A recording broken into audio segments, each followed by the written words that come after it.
ਨਾਨਕ ਅੰਗਦ ਗੁਰੂ ਅਮਰਦਾਸ ਪਦਬੰਦ ਰਾਮਦਾਸ ਅਰਜਨ ਗੁਰੂ ਵਾਰ ਸ੍ਰੀ ਹਰਗੋਬਿੰਦ ਹਰੀ ਰਾਏ ਹਰਿ ਕ੍ਰਿਸ਼ਨ ਗੁਰੂ ਤੇਗ ਬਹਾਦਰ ਚੰਦ ਦਸਵੇਂ ਗੋਬਿੰਦ ਸਿੰਘ ਗੁਰੂ ਨਮੋ ਜੋਰ ਕਰ ਬੰਦ ਜਿਸ ਮਹਿ ਅੰਮ੍ਰਿਤ ਗਿਆਨ ਹੈ ਮਾਨਕ ਭਗਤ ਵੈਰਾਗ ਗੁਰੂ ਗ੍ਰੰਥ ਸਾਹਿਬ ਉਦਦ ਬੰਦੋਂ ਕਰ ਅਨੁਰਾਗ ਜਜਨ ਭਜਨ ਮਮ ਖਾਲਸਾ ਖਾਲਸਾ ਪੂਜ ਬਿਜੋਗ ਦਾਸ ਗੋਬਿੰਦ ਫਤਿਹ ਖਾਲਸਾ ਦਰਸ ਪਰਸ ਮਿਟੇ ਸੋਗ ਆਤਮ ਰਸ ਜੋ ਜਾਨਹੀ ਸੋ ਹੈ ਖਾਲਸ ਦੇ ਪ੍ਰਭ ਮਹਿ ਮੋਹ ਮਹਿ ਤਾਸ ਮਹਿ ਰੰਚਕ ਨਾਹਿਨ ਪੇ ਮੂਕ ਉਚਰੈ ਸ਼ਾਸਤਰ ਖਟ ਪਿੰਗ ਗਿਰਨ ਚੜ ਜਾਏ ਅੰਧ ਲਖੈ ਬਦਰੋ ਸੁਨੈ ਜੋ ਕਾਲ ਕਿਰਪਾ ਕਰਾਏ ਕਹਾਂ ਬੁੱਧ ਪ੍ਰਭ ਤੁਛ ਹਮਾਰੀ ਬਰਨ ਸਕੈ ਮਹਿਮਾ ਜੋ ਤਿਹਾਰੀ ਹਮ ਨ ਸਕਤ ਕਰ ਸਿਫਤ ਤੁਮਾਰੀ ਆਪ ਲਿਓ ਤੁਮ ਕਥਾ ਸੁਧਾਰੀ ਹਮ ਨ ਸਕਤ ਕਰ ਸਿਫਤ ਤੁਮਾਰੀ ਆਪ ਲਿਓ ਤੁਮ ਕਥਾ ਸੁਧਾਰੀ। ਧੰਨ ਵਾਹਿਗੁਰੂ ਜੀ। ਦੋਹਰਾ ਇਮ ਉਨ ਸ੍ਰੀ ਗੁਰੂ ਗ੍ਰੰਥ ਸਾਹਿਬ ਕੋ ਲਿਓ ਆਸਰੋ ਆਏ ਇਤਨੀ ਖਾਤਰ ਦੁਸ਼ਟ ਕੋ ਦੀਚੈ ਪ੍ਰਚਾ ਦਿਖਾਏ। ਵਾਹਿਗੁਰੂ ਜੀ ਕਾ ਖਾਲਸਾ ਵਾਹਿਗੁਰੂ ਜੀ ਕੀ ਫਤਿਹ। ਸਤਿਗੁਰੂ ਗਰੀਬ ਨਿਵਾਜ ਸੱਚੇ ਪਾਤਸ਼ਾਹ ਜੀ ਮਹਾਰਾਜ ਪਤਿਤ ਪਾਵਨ ਭਗਤ ਵਤਸਲ ਕਿਰਪਾ ਨਿਧਾਨ ਸ੍ਰੀ ਗੁਰੂ ਗ੍ਰੰਥ ਸਾਹਿਬ ਜੀ ਦਸਾਂ ਪਾਤਸ਼ਾਹੀਆਂ ਦੀ ਆਤਮਿਕ ਜੋਤ ਸਤਿਗੁਰਾਂ ਦੀ ਪਾਵਨ ਪਵਿੱਤਰ ਹਜ਼ੂਰੀ ਵਿੱਚ ਸੁਭਾਏਮਾਨ ਗੁਰੂ ਕੀ ਸਾਜੀ ਨਵਾਜੀ ਸਾਧ ਸੰਗਤ ਆਪ ਜੀ ਅਤਿਅੰਤ ਵਡਭਾਗੇ ਹੋ ਜਿਨ੍ਹਾਂ ਨੂੰ ਮਹਾਰਾਜ ਨੇ ਆਪਣੇ ਚਰਨਾਂ ਵਿੱਚ ਕਥਾ ਸੁਣਨ ਵਾਸਤੇ ਸੱਦਿਆ ਹੈ। ਕਥਾ ਕੀਰਤਨ ਸੁਖਦਾਈ ਆਤਮਾ ਦਾ ਸੁਖ ਇਸੇ ਵਿੱਚ ਹੈ ਔਰ ਹਰ ਰੋਜ਼ ਆਪ ਜੀ ਜਿੱਥੇ ਗੁਰਬਾਣੀ ਦਾ ਕੀਰਤਨ ਸੁਣਦੇ ਹੋ ਸ਼ਾਮ ਦੇ ਦੀਵਾਨ ਵਿੱਚ ਸ੍ਰੀ ਗੁਰੂ ਪੰਥ ਪ੍ਰਕਾਸ਼ ਗ੍ਰੰਥ ਦੀ ਕਥਾ ਦਾ ਵੀ ਆਨੰਦ ਮਾਣ ਰਹੇ ਹੋ। ਖਾਲਸਾ ਜੀ ਇਹ ਇਤਿਹਾਸ ਸਾਡੇ ਆਪਣੇ ਪਰਿਵਾਰ ਦਾ ਘਰ ਦਾ ਇਤਿਹਾਸ ਹੈ, ਖਾਲਸੇ ਪੰਥ ਦਾ ਇਤਿਹਾਸ ਹੈ, ਮਹਾਰਾਜ ਦਸਵੇਂ ਪਾਤਸ਼ਾਹ ਦੇ ਪਰਿਵਾਰ ਦਾ ਇਤਿਹਾਸ ਹੈ। ਕਿੱਦਾਂ ਕਿੱਦਾਂ ਦੇ ਸਮੇਂ ਆਏ, ਕਿੱਦਾਂ ਕਿੱਦਾਂ ਦੀਆਂ ਵਿਪਤਾ ਖਾਲਸੇ ਨੇ ਝੱਲੀਆਂ, ਇਹ ਸ੍ਰੀ ਗੁਰੂ ਪੰਥ ਪ੍ਰਕਾਸ਼ ਵਿੱਚ ਹੀ ਪਤਾ ਲੱਗਦਾ ਹੈ। ਸੋ ਖਾਲਸਾ ਜੀ ਜਦੋਂ ਭਾਈ ਸਾਹਿਬ ਤਾਰੂ ਸਿੰਘ ਜੀ ਦੀ ਖੋਪਰੀ ਲਾਹੀ ਗਈ, ਜ਼ਕਰੀਏ ਨੂੰ ਪਿਸ਼ਾਬ ਦਾ ਬੰਨ ਪੈ ਗਿਆ। ਜ਼ਕਰੀਏ ਨੇ ਭਾਈ ਸੁਬੇਗ ਸਿੰਘ ਜੀ ਨੂੰ ਖਾਲਸੇ ਪੰਥ ਕੋਲ ਭੇਜਿਆ ਕਿ ਮੇਰੀ ਸਿਫਾਰਿਸ਼ ਕਰੋ, ਖਾਲਸਾ ਮੇਰੀ ਜਾਨ ਬਖਸ਼ੇ। ਜੇ ਜਾਨ ਬਖਸ਼ਣੀ ਨਹੀਂ ਤਾਂ ਕਮ ਸੇ ਕਮ ਮੈਨੂੰ ਥੋੜ੍ਹਾ ਪਿਸ਼ਾਬ ਦਾ ਤਾਂ ਬੰਦ ਮੇਰਾ ਖੁੱਲ੍ਹੇ ਤੇ ਮੇਰੀ ਜਾਨ ਸੌਖੀ ਨਿਕਲ ਜਾਵੇ।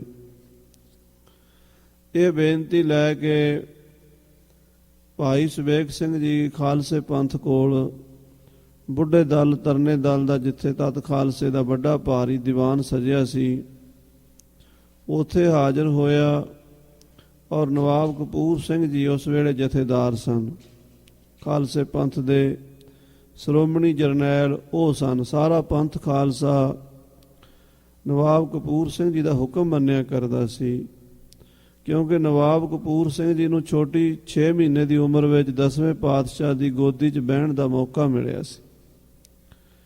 ਨਵਾਬ ਕਪੂਰ ਸਿੰਘ ਦੇ ਪਿਤਾ ਦਲੀਪ ਸਿੰਘ ਤੇ ਉਹਨਾਂ ਦੀ ਮਾਤਾ 6 ਮਹੀਨੇ ਦਾ ਬੱਚਾ ਲੈ ਕੇ ਅਨੰਦਪੁਰ ਸਾਹਿਬ ਗਏ ਸਨ। ਦਸਵੇਂ ਪਾਤਸ਼ਾਹ ਨੂੰ ਬੇਨਤੀ ਕੀਤੀ, ਮਹਾਰਾਜ ਇਹ ਬੱਚਾ ਤੁਹਾਡੀ ਬਖਸ਼ਿਸ਼ ਨਾਲ ਸਾਨੂੰ ਪ੍ਰਾਪਤ ਹੋਇਆ ਹੈ, ਇਹਦੇ ਤੇ ਮਿਹਰ ਦੀ ਨਿਗਾਹ ਕਰੋ। ਕਪੂਰ ਸਿੰਘ ਨੂੰ ਦਸਵੇਂ ਪਾਤਸ਼ਾਹ ਨੇ ਆਪਣੀ ਗੋਦ ਵਿੱਚ ਲੈ ਕੇ ਬਚਨ ਕੀਤਾ ਸੀ ਇਹ ਤਾਂ ਸਾਡਾ ਨਵਾਬ ਹੈ। ਉਸੇ ਕਰਕੇ ਹੀ ਨਵਾਬ ਕਪੂਰ ਸਿੰਘ ਜੀ ਨੂੰ ਨਵਾਬੀ ਪ੍ਰਾਪਤ ਹੋਈ ਔਰ ਉਹਨਾਂ ਦੇ ਮੂੰਹ ਤੋਂ ਨਿਕਲੇ ਹੋਏ ਵਾਕ ਅਟਲ ਹੋਇਆ ਕਰਦੇ ਸਨ। ਨਵਾਬ ਕਪੂਰ ਸਿੰਘ ਜੀ ਆਪ ਪੰਜਾਂ ਪਿਆਰਿਆਂ 'ਚ ਸ਼ਾਮਲ ਹੋ ਕੇ ਖੰਡੇ ਦਾ ਅੰਮ੍ਰਿਤ ਛਕਾਉਂਦੇ ਸਨ ਤੇ ਬਹੁਤ ਵੱਡੇ ਵੱਡੇ ਰਾਜੇ ਮਹਾਰਾਜੇ ਉਹਨਾਂ ਕੋਲੋਂ ਅੰਮ੍ਰਿਤ ਛਕਿਆ ਕਰਦੇ ਸਨ। ਪੁੰਨ ਸਮਝਦੇ ਸਨ ਵੀ ਕਪੂਰ ਸਿੰਘ ਦੇ ਹੱਥੋਂ ਅੰਮ੍ਰਿਤ ਛਕਿਆ ਹੈ, ਮਾਨੋ ਕਲਗੀਧਰ ਪਾਤਸ਼ਾਹ ਦਾ ਹੀ ਹੱਥ ਹੋਵੇ। ਇਤਨਾ ਜ਼ਿਆਦਾ ਉਹਨਾਂ ਦਾ ਹੱਥ ਕਰਾਮਾਤੀ ਸੀ। ਭਾਈ ਨਵਾਬ ਕਪੂਰ ਸਿੰਘ ਜੀ ਉਹਨਾਂ ਨੂੰ ਜਦੋਂ ਬੇਨਤੀ ਕੀਤੀ ਤੇ ਖਾਲਸੇ ਦੀ ਉਹਨਾਂ ਨੇ ਰਾਏ ਪੁੱਛੀ। ਸਿੰਘ ਸਲਾਹਾਂ ਕਰਨ ਲੱਗ ਪਏ, ਕਹਿੰਦੇ ਹੁਣ ਮੌਕਾ ਹੈ, ਜ਼ਕਰੀਆ ਕੋਲੋਂ ਜਿੰਨੀਆਂ ਮਰਜ਼ੀ ਸ਼ਰਤਾਂ ਮਨਾ ਲਈਏ। ਕੁਝ ਸਿੰਘ ਕਹਿਣ ਲੱਗੇ ਜ਼ਕਰੀਆ ਨੂੰ ਆਖੀਏ ਵੀ ਜਿਹੜੇ 12 ਪਿੰਡ ਜਗੀਰ ਦਿੱਤੀ ਸੀ ਗੁਰੂ ਘਰ ਨੂੰ ਉਹ ਥੋੜ੍ਹੀ ਹੈ, ਜਗੀਰ ਵਧਾ ਦੇਵੇ। ਕੁਝ ਸਿੰਘ ਕਹਿਣ ਲੱਗੇ ਜਿਹੜਾ ਫਰਜੁੱਲਾ ਖਾਨ ਨੇ ਪਿੰਡ ਵਸਾਇਆ ਜ਼ਕਰੀਆ ਦੇ ਜੀਜੇ ਨੇ, ਉਹਦੀ ਭੈਣ ਖਾਨੋ ਨੇ, ਉਹ ਪਿੰਡ ਸਿੰਘਾਂ ਨੂੰ ਦੇ ਦੇਵੇ। ਉਹ ਨਵਾਬ ਕਪੂਰ ਸਿੰਘ ਦਾ ਪਿੰਡ ਹੈ, ਇਸ ਕਰਕੇ ਕਪੂਰ ਸਿੰਘ ਦੇ ਨਾਂ ਕਰ ਦੇਵੇ ਤੇ ਉਹਦਾ ਨਾਮ ਸਿੰਘਪੁਰਾ ਰੱਖ ਦੇਵੇ। ਇਹ ਗੱਲ ਸੁਣ ਕੇ ਨਵਾਬ ਕਪੂਰ ਸਿੰਘ ਜੀ ਕਹਿੰਦੇ, ਸਿੰਘੋ ਕਿਹੋ ਜਿਹੀਆਂ ਗੱਲਾਂ ਕਰਦੇ ਹੋ? ਇਸ ਵੇਲੇ ਆਪਾਂ ਨੂੰ ਸ਼ਰਤਾਂ ਰੱਖਣ ਨਾਲ ਕੀ ਮਿਲ ਚੱਲਿਆ? ਇਹ ਸ਼ਰਤਾਂ ਛੋਟੀਆਂ ਹਨ।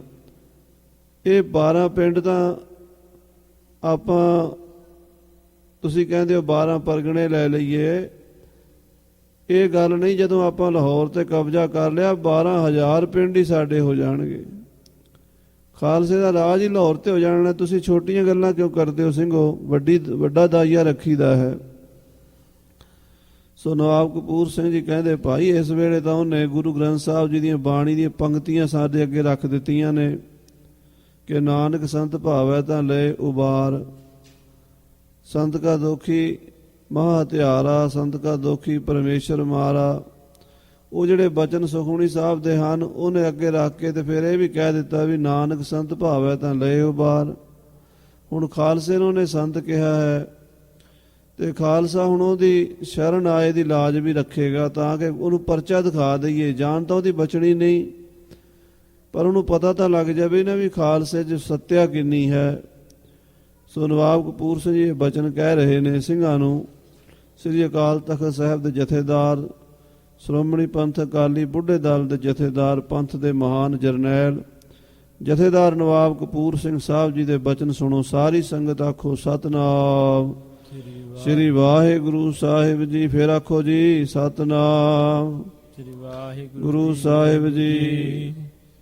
ਏਮੁਨ ਸ੍ਰੀ ਗੁਰੂ ਗ੍ਰੰਥ ਸਾਹਿਬ ਕੋ ਲਿਓ ਆਸਰੋ ਆਏ। ਨਵਾਬ ਕਪੂਰ ਸਿੰਘ ਜੀ ਕਹਿੰਦੇ, ਦੇਖੋ ਬਈ ਇਸ ਟਾਈਮ ਤਾਂ ਨਵਾਬ ਜ਼ਕਰੀਆ ਖਾਨ ਨੇ ਸਾਹਿਬ ਸ੍ਰੀ ਗੁਰੂ ਗ੍ਰੰਥ ਸਾਹਿਬ ਜੀ ਦੀ ਬਾਣੀ ਦਾ ਆਸਰਾ ਲਿਆ ਹੈ। ਉਹਨੇ ਗੁਰਬਾਣੀ ਦੀਆਂ ਪੰਕਤੀਆਂ, ਗੁਰਬਾਣੀ ਦੀਆਂ ਤੁਕਾਂ ਸਾਡੇ ਅੱਗੇ ਰੱਖ ਦਿੱਤੀਆਂ ਹਨ। ਇਤਨੀ ਖਾਤ ਦੁਸ਼ਟ ਕੋ ਦੀਜੈ ਪਰਚਾ ਦਿਖਾਏ। ਉਹ ਬੜਾ ਦੁਸ਼ਟ ਬੰਦਾ ਹੈ, ਉਹਨੇ ਗੁਰਬਾਣੀ ਦੀਆਂ ਪੰਕਤੀਆਂ ਰੱਖ ਕੇ ਖਾਲਸੇ ਨੂੰ ਮਜਬੂਰ ਕਰ ਦਿੱਤਾ ਹੈ। ਹੁਣ ਖਾਲਸੇ ਨੂੰ ਪਰਚਾ ਦਿਖਾਣਾ ਹੀ ਪਏਗਾ। ਗੁਰਬਾਣੀ ਦੀ ਜੋ ਪੰਥ ਦੀ ਸ਼ਕਤੀ ਹੈ, ਸ੍ਰੀ ਗੁਰੂ ਗ੍ਰੰਥ ਸਾਹਿਬ ਦੀ ਜੋ ਸ਼ਕਤੀ ਹੈ ਜਾਂ ਗੁਰੂ ਖਾਲਸੇ ਪੰਥ ਦੀ ਸ਼ਕਤੀ ਹੈ, ਉਹਦਾ ਹੁਣ ਸਾਨੂੰ ਜਲਵਾ ਦਿਖਾਣਾ ਪਏਗਾ। ਦੁਸ਼ਟ ਬਖਸ਼ਨੋ ਬੜੋ ਅਜੋਗ। ਸਿੰਘੋ ਜਿਹੜਾ ਦੁਸ਼ਟ ਪਾਪੀ ਹੈ, ਜਿਸ ਨੇ ਹਜ਼ਾਰਾਂ ਲੱਖਾਂ ਸਿੰਘ ਸ਼ਹੀਦ ਕੀਤੇ ਹਨ, ਉਹਨੂੰ ਮਾਫ ਵੀ ਨਹੀਂ ਕੀਤਾ ਜਾ ਸਕਦਾ। ਉਹਨੂੰ ਬਖਸ਼ਣਾ ਤਾਂ ਬਹੁਤ ਵੱਡਾ ਪਾਪ ਹੋਵੇਗਾ। ਇੱਕ ਪਾਸੇ ਉਸਨੇ ਹਜ਼ਾਰਾਂ ਸਿੰਘ ਮਾਰੇ, ਅਸੀਂ ਉਹਨੂੰ ਬਖਸ਼ ਦਈਏ, ਉਹਦੀ ਜਾਨ ਬਖਸ਼ੀ ਕਰ ਦਈਏ, ਉਹਨਾਂ ਸਾਰੇ ਸਿੰਘਾਂ ਨਾਲ ਫਿਰ ਧਰੋਹ ਹੋਵੇਗਾ। ਉਹਨੂੰ ਮਾਫ ਕਰਨਾ ਵੀ ਅਯੋਗ ਹੈ। ਗੁਰ ਕੇ ਬਚਨ ਰਖਨ ਭਇਓ ਜੋਗ। ਪਰ ਗੁਰੂ ਸਾਹਿਬ ਦੀ ਬਾਣੀ ਦੇ ਬਚਨ ਵੀ ਪੂਰੇ ਕਰਨੇ ਹਨ। ਬਾਣੀ ਕਹਿੰਦੀ ਨਾਨਕ ਸੰਤ ਭਾਵੈ ਤਾਂ ਲਏ ਉਬਾਰ। ਵੀ ਕਿੱਡਾ ਵੱਡਾ ਦੋਖੀ ਹੋਵੇ, ਜੇ ਸਾਧੂ ਦੀ ਮਰਜ਼ੀ ਹੋਵੇ ਉਹਨੂੰ ਬਚਾ ਵੀ ਲੈਂਦੇ ਆ, ਜੇ ਸ਼ਰਨ ਆ ਜਾਵੇ ਉਹਨੂੰ ਬਖਸ਼ ਵੀ ਲੈਂਦੇ ਆ। ਹੁਣ ਇਹ ਜ਼ਕਰੀਆ ਨੇ ਪੰਕਤੀਆਂ ਪੰਥ ਦੇ ਅੱਗੇ ਰੱਖ ਦਿੱਤੀਆਂ ਹਨ। ਪੰਜ ਸਿੰਘ ਤਬ ਸਿੰਘ ਨੂੰ ਠਾਏ। ਨਵਾਬ ਜੀ ਕਹਿਣ ਲੱਗੇ, 5 ਸਿੰਘ ਖੜੇ ਹੋਵੋ, ਅਰਦਾਸਾ ਸੋਧੋ। ਇਮ ਕਹਿ ਦਈ ਅਰਦਾਸ ਕਰਾਏ। 5 ਸਿੰਘਾਂ ਨੇ, 5 ਭੁਜੰਗੀਆਂ ਨੇ ਖੜ ਕੇ ਸ੍ਰੀ ਗੁਰੂ ਗ੍ਰੰਥ ਸਾਹਿਬ ਦੇ ਅੱਗੇ ਅਰਦਾਸਾ ਸੋਧ ਦਿੱਤਾ। ਤਾਰੂ ਸਿੰਘ ਕੀ ਜੁਤਨ ਸਾਥ। ਬਚਨ 5 ਸਿੰਘਾਂ ਨੇ ਕੀ ਕੀਤਾ? 5 ਸਿੰਘਾਂ ਦੀ ਰਸਨਾ ਤੋਂ ਇਹ ਬਚਨ ਨਿਕਲੇ ਕਿ ਜ਼ਕਰੀਆ ਖਾਨ ਨੂੰ ਪਿਸ਼ਾਬ ਤਾਂ ਆ ਜਾਏਗਾ, ਉਹਦੇ ਪਿਸ਼ਾਬ ਦਾ ਬੰਦ ਖੁੱਲ ਜਾਏਗਾ, ਪਰ ਭਾਈ ਤਾਰੂ ਸਿੰਘ ਦੇ ਪੈਰ ਦੀ ਜੁੱਤੀ ਉਹਦੇ ਸਿਰ 'ਚ ਮਾਰਨੀ ਪਏਗੀ ਜਾ ਕੇ। ਨਵਾਬ ਲਵਾਵੇਂ ਸਿੰਘ ਕੇ ਹਾਥ। ਨਵਾਬ ਜ਼ਕਰੀਆ ਖਾਨ ਭਾਈ ਤਾਰੂ ਸਿੰਘ ਦੇ ਪੈਰ ਦੀ ਜੁੱਤੀ ਕਿਸੇ ਸਿੰਘ ਦੇ ਹੱਥੋਂ ਆਪਣੇ ਸਿਰ 'ਚ ਮਰਵਾਵੇ, ਫਿਰ ਉਹਦਾ ਪਿਸ਼ਾਬ ਖੁੱਲੇਗਾ। ਛੂਟੈ ਪਿਸ਼ਾਬ ਨਵਾਬ ਸੁਖ ਹੋਏ। ਤਾਂ ਪਿਸ਼ਾਬ ਖੁੱਲ ਜਾਏਗਾ, ਬੰਦ ਟੁੱਟ ਜਾਏਗਾ ਤੇ ਫਿਰ ਉਹਨੂੰ ਥੋੜਾ ਆਰਾਮ ਮਿਲੇਗਾ। ਫਿਰ ਮਰੈ ਤਾਰੂ ਸਿੰਘ ਆਗੈ ਸੋਏ। ਜਾਨ ਤਾਂ ਨਹੀਂ ਬਚੇਗੀ, ਤਾਰੂ ਸਿੰਘ ਤੋਂ ਪਹਿਲਾਂ ਉਹਦੇ ਪ੍ਰਾਣ ਨਿਕਲਣਗੇ ਜ਼ਕਰੀਆ ਖਾਨ ਦੇ। ਤਾਰੂ ਸਿੰਘ ਕੀ ਆਗਿਆ ਪਾਓ। ਪਰ ਇਹਦੇ ਕੰਮ ਲਈ ਵੀ ਭਾਈ ਤਾਰੂ ਸਿੰਘ ਦੀ ਰਜਾਮੰਦੀ ਜ਼ਰੂਰ ਲੈ ਲੈਣਾ, ਉਹਦੀ ਆਗਿਆ ਤੋਂ ਬਿਨਾਂ ਇਹ ਕੰਮ ਨਹੀਂ ਕਰਨਾ। ਤੋ ਨਵਾਬ ਕੋ ਜੁੱਤੀ ਸੁਹਾਓ। ਜੇ ਭਾਈ ਤਾਰੂ ਸਿੰਘ ਜੀ ਮੰਨ ਜਾਣ ਤੇ ਉਹਨਾਂ ਦੇ ਪੈਰ ਦੀ ਜੁੱਤੀ ਨਵਾਬ ਜ਼ਕਰੀਆ ਦੇ ਸਿਰ ਨੂੰ ਛੁਆਈ ਜਾਵੇ, ਮਾਰੀ ਜਾਵੇ। ਤਾਰੂ ਸਿੰਘ ਕੀ ਆਗਿਆ ਬਾਜ। ਭਾਈ ਤਾਰੂ ਸਿੰਘ ਜੀ ਦੀ ਆਗਿਆ ਤੋਂ ਬਿਨਾਂ ਕਰੋ ਨਾ ਕਛੂ ਨਵਾਬੈ ਕਾਜ। ਤਾਂ ਨਵਾਬ ਜ਼ਕਰੀਆ ਖਾਨ ਦਾ ਕੋਈ ਭਲਾ ਨਹੀਂ ਹੋ ਸਕਦਾ। ਜੇ ਭਾਈ ਤਾਰੂ ਸਿੰਘ ਚਾਹਣ ਤਾਂ ਹੋ ਸਕਦਾ, ਉਹ ਵੀ ਉਹਨਾਂ ਦੇ ਪੈਰ ਦੀ ਜੁੱਤੀ ਨਾਲ ਹੀ ਹੋ ਸਕਦਾ ਹੈ। ਹਾਂਜੀ, ਗੁਰ ਬਚਨਨ ਖਾਤਰਿਓ ਕੀਓ। ਇਹ ਗੁਰੂ ਸਾਹਿਬ ਜੀ ਦੇ ਬਾਣੀ ਦੇ ਬਚਨ ਜ਼ਕਰੀਆ ਖਾਨ ਨੇ ਪੰਥ ਦੇ ਅੱਗੇ ਰੱਖ ਦਿੱਤੇ ਸੀ। ਸੁਖਮਨੀ ਸਾਹਿਬ ਦੀਆਂ ਪੰਕਤੀਆਂ ਰੱਖ ਦਿੱਤੀਆਂ ਸੀ, ਤਾਂ ਇਦਾਂ ਕੀਤਾ। ਇਹ ਵੀ ਨਹੀਂ ਸੀ ਕਰਨਾ ਸਿੰਘ ਕਹਿੰਦੇ ਆ, ਕਹਿੰਦੇ ਇਹ ਤਾਂ ਹੁਣ ਅਸੀਂ ਮਜਬੂਰੀ ਨੂੰ ਕਰ ਰਹੇ ਹਾਂ, ਨਹੀਂ ਤਾਂ ਇਹਨੂੰ ਇਦਾਂ ਹੀ ਤੜਫਣ ਦੇਣਾ ਸੀਗਾ। ਇਹਦੀ ਤੜਫ ਕੇ ਹੀ ਜਾਨ ਨਿਕਲਦੀ, ਪਰ ਇਹ ਹੁਣ ਪੰਥ ਦੀ ਸ਼ਰਨ ਆ ਗਿਆ ਨੇ, ਗੁਰਬਾਣੀ ਦੀਆਂ ਪੰਕਤੀਆਂ ਦਾ ਵਾਸਤਾ ਪਾ ਦਿੱਤਾ ਹੈ। ਤਾਰੂ ਸਿੰਘ ਕੋ ਯੂੰ ਕਹਿ ਦਿਓ। ਭਾਈ ਸਾਹਿਬ ਭਾਈ ਤਾਰੂ ਸਿੰਘ ਜੀ ਗੁਰੂ ਕੇ ਪਿਆਰੇ, ਉਹਨਾਂ ਨੂੰ ਜਾ ਕੇ ਬੇਨਤੀ ਕਰੋ ਵੀ ਜੇ ਉਹ ਮੰਨ ਜਾਣ ਤੇ ਉਹਨਾਂ ਦੇ ਪੈਰ ਦੀ ਜੁੱਤੀ ਜ਼ਕਰੀਆ ਦੇ ਸਿਰ 'ਚ ਮਾਰੀ ਜਾਵੇ। ਸ਼ੁਬੇਗ ਸਿੰਘ ਬੋ ਕੁਰਨਸ਼ਕਾਰੀ। ਇਹ ਬਚਨ ਇਹ ਹੁਕਮ ਖਾਲਸੇ ਪੰਥ ਦਾ ਸੁਣ ਕੇ ਭਾਈ ਸੁਬੇਗ ਸਿੰਘ ਜੀ ਨੇ ਨਮਸਕਾਰ ਕੀਤੀ। ਚਲਿਓ ਬਚਨ ਲੈ ਸਿਰ ਪਰ ਧਰੀ। ਸਿਰ ਤੇ ਖਾਲਸੇ ਪੰਥ ਦਾ ਬਚਨ ਸਵੀਕਾਰ ਕੀਤਾ ਤੇ ਚਾਲੇ ਪਾ ਦਿੱਤੇ। ਸ਼ੁਬੇਗ ਸਿੰਘ ਖਾਲਸੇ ਬਚਨ ਲੈ ਪਹੁੰਚਿਓ ਤਬੈ ਲਾਹੌਰ। ਭਾਈ ਸੁਬੇਗ ਸਿੰਘ ਜੀ ਜਰ ਗੁਰੂ ਕੇ ਪਿਆਰੇ ਜੰਬਰ, ਉਹ ਖਾਲਸੇ ਦਾ ਬਚਨ ਪਾ ਕੇ ਲਾਹੌਰ ਚਲੇ ਗਏ। ਪ੍ਰਥਮੇ ਤਾਰੂ ਸਿੰਘ ਪੈ ਜਾ ਕਹੀ ਸਭੇ ਗੱਲ ਖੋਰ। ਭਾਈ ਤਾਰੂ ਸਿੰਘ ਨੂੰ ਮਿਲੇ, ਉਹਨਾਂ ਨੂੰ ਸਾਰੀ ਗੱਲ ਦੱਸੀ ਕਿ ਭਾਈ ਸਾਹਿਬ ਜੀ, ਜ਼ਕਰੀਆ ਖਾਨ ਨੇ ਪਹਿਲਾਂ ਮੈਨੂੰ ਤੁਹਾਡੇ ਕੋਲ ਭੇਜਿਆ ਸੀ, ਤੁਸੀਂ ਕਹਿਤਾ ਵੀ ਖਾਲਸਾ ਪੰਥ ਜਾਣੇ, ਫਿਰ ਮੈਨੂੰ ਜ਼ਕਰੀਆ ਨੇ ਖਾਲਸੇ ਪੰਥ ਕੋਲ ਭੇਜਿਆ। ਮੈਂ ਖਾਲਸੇ ਨੂੰ ਜਾ ਕੇ ਸਾਰੀ ਬੇਨਤੀ ਕੀਤੀ। ਖਾਲਸਾ ਪੰਥ ਦੇ ਮਹਾਨ ਜਰਨੈਲ ਨਵਾਬ ਕਪੂਰ ਸਿੰਘ ਸਾਹਿਬ ਜੀ ਔਰ ਪੰਜਾਂ ਪਿਆਰਿਆਂ ਨੇ ਹੁਕਮ ਦਿੱਤਾ ਹੈ ਕਿ ਆਪ ਜੀ ਦੇ ਪੈਰ ਦੀ ਜੁੱਤੀ ਜ਼ਕਰੀਆ ਦੇ ਸਿਰ 'ਚ ਮਾਰੀ ਜਾਵੇ, ਉਹਦਾ ਦੁੱਖ ਘਟੇਗਾ ਪਰ ਉਹਦੀ ਜਾਨ ਨਹੀਂ ਬਚੇਗੀ। ਇਹ ਬਚਨ ਖਾਲਸੇ ਦਾ ਆਇਆ ਹੈ। ਸ਼ੁਬੇਗ ਸਿੰਘ ਤੇ ਸਿੰਘ ਸੁਣ ਲਈ। ਭਾਈ ਸੁਬੇਗ ਸਿੰਘ ਦੇ ਜਦੋਂ ਤਾਰੂ ਸਿੰਘ ਹੋਰਾਂ ਨੇ ਬਚਨ ਸੁਣਿਆ, ਨਾਮ ਖਾਲਸੋ ਸੁਣ ਕੁਣਸ਼ ਦਈ। ਉਹਨਾਂ ਨੇ ਸੋਚਿਆ, ਵਿਚਾਰ ਕੀਤੀ ਵੀ ਖਾਲਸੇ ਦਾ ਹੁਕਮ ਹੈ, ਹੁਣ ਪੰਥ ਦਾ ਹੁਕਮ ਤੇ ਕੋਈ ਵੀ ਨਹੀਂ ਮੋੜ ਸਕਦਾ। ਜੇ ਖਾਲਸੇ ਪੰਥ ਦਾ ਹੁਕਮ ਇਦਾਂ ਦਾ ਹੈ ਤਾਂ ਜੋ ਪੰਥ ਦਾ ਹੁਕਮ ਹੈ ਉਹ ਕਰ ਲਿਆ ਜਾਵੇ, ਸਾਨੂੰ ਕੋਈ ਇਤਰਾਜ਼ ਨਹੀਂ। ਖਾਲਸੇ ਪਰ ਸਭ ਦੇਹ ਕੁਰਬਾਨ। ਭਾਈ ਤਾਰੂ ਸਿੰਘ ਜੀ ਕਹਿੰਦੇ ਖਾਲਸੇ ਉੱਤੇ ਤੇ ਸਾਡੀ ਜਾਨ ਵੀ ਕੁਰਬਾਨ ਹੈ, ਇਹ ਸਰੀਰ ਵੀ ਅਸੀਂ ਖਾਲਸੇ ਪੰਥ ਤੋਂ ਹੀ ਨਿਸ਼ਾਵਰ ਕਰਨਾ ਹੈ। ਖਾਲਸਾ ਗੁਰੂ ਪਾਤਸ਼ਾਹ ਦਾ, ਗੁਰੂ ਕਲਗੀਧਰ ਦਾ ਰੂਪ ਹੈ ਤੇ ਖਾਲਸੇ ਦੀ ਸੇਵਾ ਗੁਰੂ ਕਲਗੀਧਰ ਦੀ ਸੇਵਾ ਹੈ। ਖਾਲਸੇ ਦਾ ਹੁਕਮ ਕਲਗੀਧਰ ਦਾ ਹੁਕਮ ਹੈ, ਖਾਲਸੇ ਦੇ ਹੁਕਮ ਨੂੰ ਮੰਨਣਾ ਮਾਨੋ ਕਲਗੀਧਰ ਦੇ ਹੁਕਮ ਨੂੰ ਮੰਨਣਾ ਹੈ। ਇਸ ਕਰਕੇ ਅਸੀਂ ਪੰਥ ਖਾਲਸੇ ਦਾ ਹੁਕਮ ਨਹੀਂ ਮੋੜਦੇ। ਕਲਾ ਖਾਲਸੇ ਕਰਨ ਕਰਾਣ। ਖਾਲਸਾ ਕਰਨ ਕਰਾਵਣਹਾਰ ਹੈ, ਉਹਦੇ ਵਿੱਚ ਪੂਰੀ ਕਲਾ ਹੈ, ਪੂਰੀ ਸੱਤਿਆ ਹੈ। ਸਮੂਹ ਖਾਲਸੇ ਆਗਿਆ ਦਈ। ਸੋ ਸਾਰੇ ਖਾਲਸੇ ਪੰਥ ਦੀ ਆਗਿਆ ਮੈਂ ਸਿਰ ਤੇ ਮੰਨਦਾ ਹਾਂ। ਐਸੋ ਕੌਣ ਜੋ ਨਾਹੇ ਮੰਨਈ। ਐਸਾ ਕੌਣ ਹੈ ਜੋ ਪੰਥ ਖਾਲਸੇ ਦੀ ਆਗਿਆ ਨੂੰ ਮੋੜ ਸਕੇ। ਪੰਜ ਸਿੰਘਨ ਅਰਦਾਸ ਹੋਇਆਹੇ। ਇਹ ਪੰਜਾਂ ਸਿੰਘਾਂ ਦਾ ਹੁਕਮ ਹੈ, ਖਾਲਸੇ ਦਾ ਅਰਦਾਸਾ ਹੈ ਜੋ ਸੋਧਿਆ ਸ੍ਰੀ ਗੁਰੂ ਗ੍ਰੰਥ ਸਾਹਿਬ ਦੀ ਹਜ਼ੂਰੀ ਵਿੱਚ। ਵੈ ਤੋ ਮਾਨੀਅਤ ਤੁਰਦਰ ਗਾਹੇ। ਪੰਜ ਸਿੰਘਾਂ ਦਾ ਅਰਦਾਸਾ ਤਾਂ ਅਕਾਲ ਪੁਰਖ ਨੂੰ ਵੀ ਮੰਨਣਾ ਪੈਂਦਾ ਹੈ, ਪੰਜ ਸਿੰਘਾਂ ਦਾ ਬਚਨ ਤਾਂ ਮਹਾਰਾਜ ਅਕਾਲ ਪੁਰਖ ਗੁਰੂ ਨਾਨਕ ਸਾਹਿਬ ਗੁਰੂ ਗੋਬਿੰਦ ਸਿੰਘ ਜੀ ਵੀ ਮੰਨਦੇ ਹਨ, ਉਹ ਮੋੜ ਨਹੀਂ ਸਕਦੇ। ਹੈ ਖਾਲਸੋ ਕਾਰਨ ਕਰਨ, ਖਾਲਸਾ ਕਾਰਨ ਕਰਨਹਾਰ ਹੈ, ਸਮਰੱਥ ਹੈ, ਪਰਮੇਸ਼ਰ ਦਾ ਰੂਪ ਹੈ ਖਾਲਸਾ। ਖਾਲਸਾ ਹੋਵੇ ਖੁਦ ਖੁਦਾ, ਜਿਮ ਖੂਬੀ ਖੂਬ ਖੁਦਾਏ, ਆਨ ਨਾ ਮਾਨੈ ਆਨ ਕੀ ਇੱਕ ਬਿਨ ਸੱਚੇ ਪਾਤਸ਼ਾਹੇ।